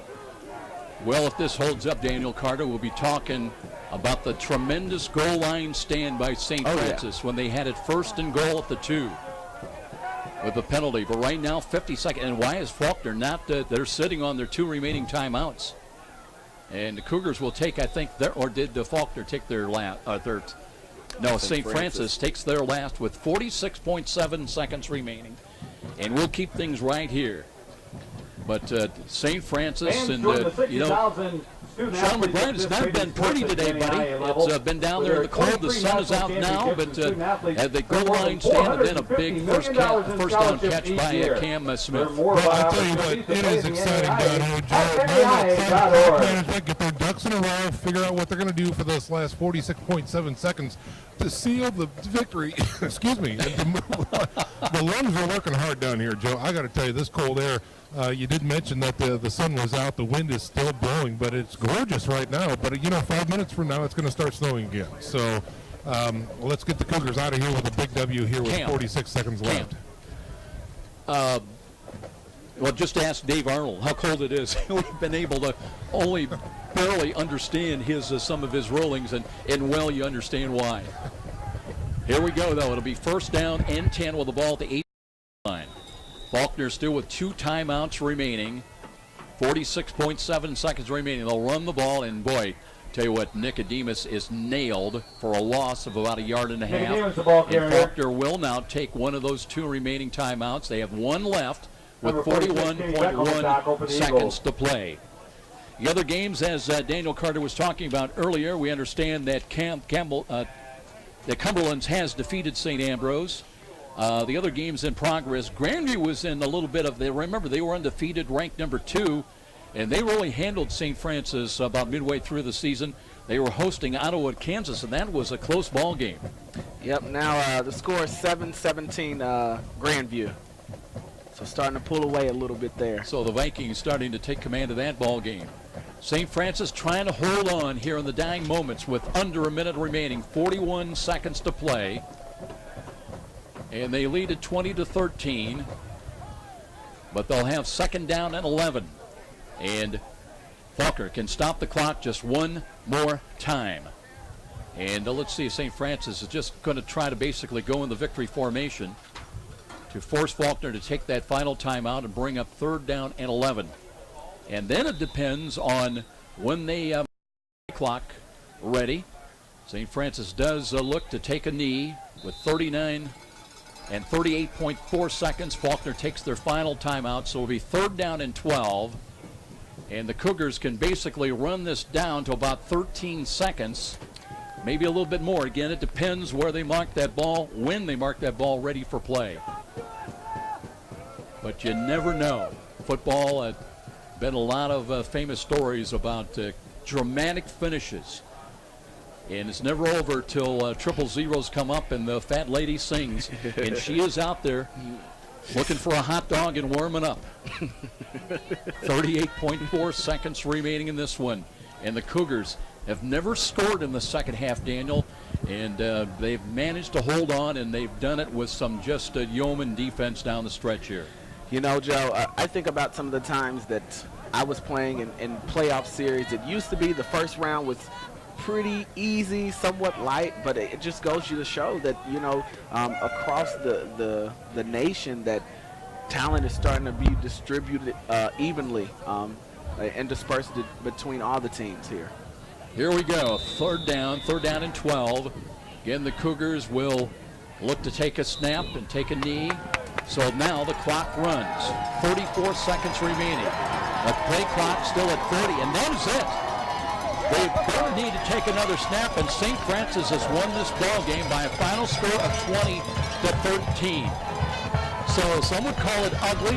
Some would call it, you know, the snow being the big factor, but whatever, you wrap it up together, and it's a playoff victory for the Cougars, and they will advance to next Saturday's second round somewhere against someone, and we won't know that until late tomorrow morning when the pairings are announced, and we'll see if St. Francis somehow gets a home game. More than likely, they're going on the road somewhere next Saturday. University Eagles 13. Well, the teams exchanging handshakes. Check out We'll be going down with Sean McBride tomorrow. and getting a quick word from head coach Kevin Dalley. Got to be totally proud of his defense on that goal line stand that ultimately won it. And how about that catch by Cam Smith from Dave Yoder that got them for the first down that they needed to go on and win this game. We'd like to give a special thanks to all of our USF Cougar supporters. For Financial Credit Union. Physicians Health Plan of Northeast Indiana. The teams now coming away. And here Plymouth Dodge, Chrysler Jeep. Sean, whenever you're ready, buddy. Hyundai. Three Rivers Federal Credit Union and Wells Fargo Insurance Services. Coach Downley, tremendous win. You got up early, and then the defense took over. How about that goal line stand to finish the game? Boy, that was something else. You know, our defense really grew up out there today. Heck of a job. You know, they're an outstanding football team. I'm really proud of our players and did what they had to do today to come out with a win. Absolutely. The weather, you think, was a factor today from these boys from Alabama? That was a factor. Cold too. How about you? Thanks, Coach. All right. Yeah, back up to you, Joe. Yeah, great question, Sean, and a great answer. The cold has been a factor about a lot of both teams today. So 20-13, St. Francis prevails as they turn away the upset bid from, and really, I don't know that I would term it an upset bid. This is a talented offensive juggernaut from Faulkner University, and Josh Hollingsworth had him in position where they had a chance to tie and maybe win the ball game down the stretch, but St. Francis answers the bell. And I want to talk about a guy, Jake Allen. We haven't talked a lot about him this season, but I thought he came up with some great plays, defensive plays here today when they really needed it. Sort of one of those surprises, you know, I thought it was early this season. Unfortunately, today he actually showed up. Tell you what, we're having the awarding of the trophies here. And the offensive player of the game. We're going to take out, we're going to step out for a moment and catch our breath. This exciting game that went down to the wire. St. Francis prevailing 20-13 to advance to the second round and take a 9-2 record with them. On to the second round next week. The Eagles bow out. Their 6-game winning streak comes to a close, and they will finish the year at 9-3. We're coming back with more. Stay around, won't you, for our post-game show. This is Cougar Playoff Football on Redeemer Radio, AM 1450. Glenbrook Hyundai. They're making room for their 2014s, which means this is your time to score an epic deal on a brand new 2013 Hyundai. Now through Monday only, get triple rebates. Save thousands off any brand new 2013 Hyundai in stock with triple rebates. 500 is now $1,500. 1,000 is now $3,000. And 2,000 is now $6,000 off. Cars like the stylish Hyundai Sonata or the fuel-efficient Hyundai Elantra that gets up to 40 miles per gallon. You heard right, up to $6,000 off. Any new Hyundai of your choice. And as always, every Hyundai comes with a Happy Car Store 20-year, 200,000-mile warranty and the Hyundai Assurance Plan. Hurry in now before they run out. Don't let time run out on the best deals of the year at Glenbrook Hyundai. Now through Monday only, triple rebates with up to $6,000 off any new Hyundai in stock. Cars that get up to 40 miles per gallon and the unbeatable 20-year, 200,000-mile Happy Car Store warranty. Glenbrook Hyundai on Coldwater Road. Online at happycarstore.com. Glenbrook Hyundai. Live happy. Now, with analysis of the game, what went right and what needs some work, let's go back to the stadium with the voice of the Cougars, Joe Parson, and the Redeemer Radio sports team. What a ball game. You never score in the second half, and you hold on and you win this ball game at home by a final score of 20-13 with Daniel Carter and Sean McBride, Joe Parson back at Darcy Stadium. Want to recap the scoring, and from a St. Francis standpoint, all happened in the first half. We'll talk about the missed opportunities of the third quarter in particular, and a threat by Faulkner to come back and either tie the game or win it down the stretch. It was denied by the Cougar defense. All started after a block punt by Joey Donaco, set up a 2-yard touchdown run by Jason Nicodemus. Early moments of the ball game at 10:45, Cougars on the board with Eber hitting the extra point to lead at 7-0. That would disappear on a 26-yard touchdown pass from Hollingsworth to Hollinger at the 9:54 mark. Big play, a big result, 7-7 tie. Golub hitting the extra point. Yoder to Kelso, though, on a 30-yard touchdown pass with 10:55 remaining in the second quarter. Eber with the extra point. The Cougars would have what turned out to be the winning points and the winning touchdown. They led it by 14-7. Eber would hit from 27 yards out before halftime on a 27-yard field goal to make it 17-7. And with just 12 seconds remaining until intermission, he would hit again a 22-yarder. That would push him up 20-7. Cougars by 13, thinking, things looking good, especially Daniel Carter. They had numerous opportunities in the third quarter. An interception by Taylor Brown gave them possession at the Faulkner 40-yard line. They had to settle for a long field goal attempt by Emerson Eber from 45 yards out. That one sailed wide right. Faulkner took over at their own 27. But then Cougars got it back. They denied any gain, really, by the Eagles, and Cougars got it back. But Yoder was intercepted by Marte Sears at the Cougar 39. Cougars stopped them on downs, took over at their own 39-yard line. Then a fumble recovery by Micah Noble. They had the ball at the Faulkner 44-yard line. Could not do anything with it again. And it all went down into the fourth quarter, and Hollingsworth early in the fourth quarter hooked up with Trump Harrison on a 38-yard touchdown, but the extra point attempt, it was a high snap, it was a fire play, and the try for extra point was no good. That left it 20-13, and then big plays defensively. That one at Carton with a fumble recovery.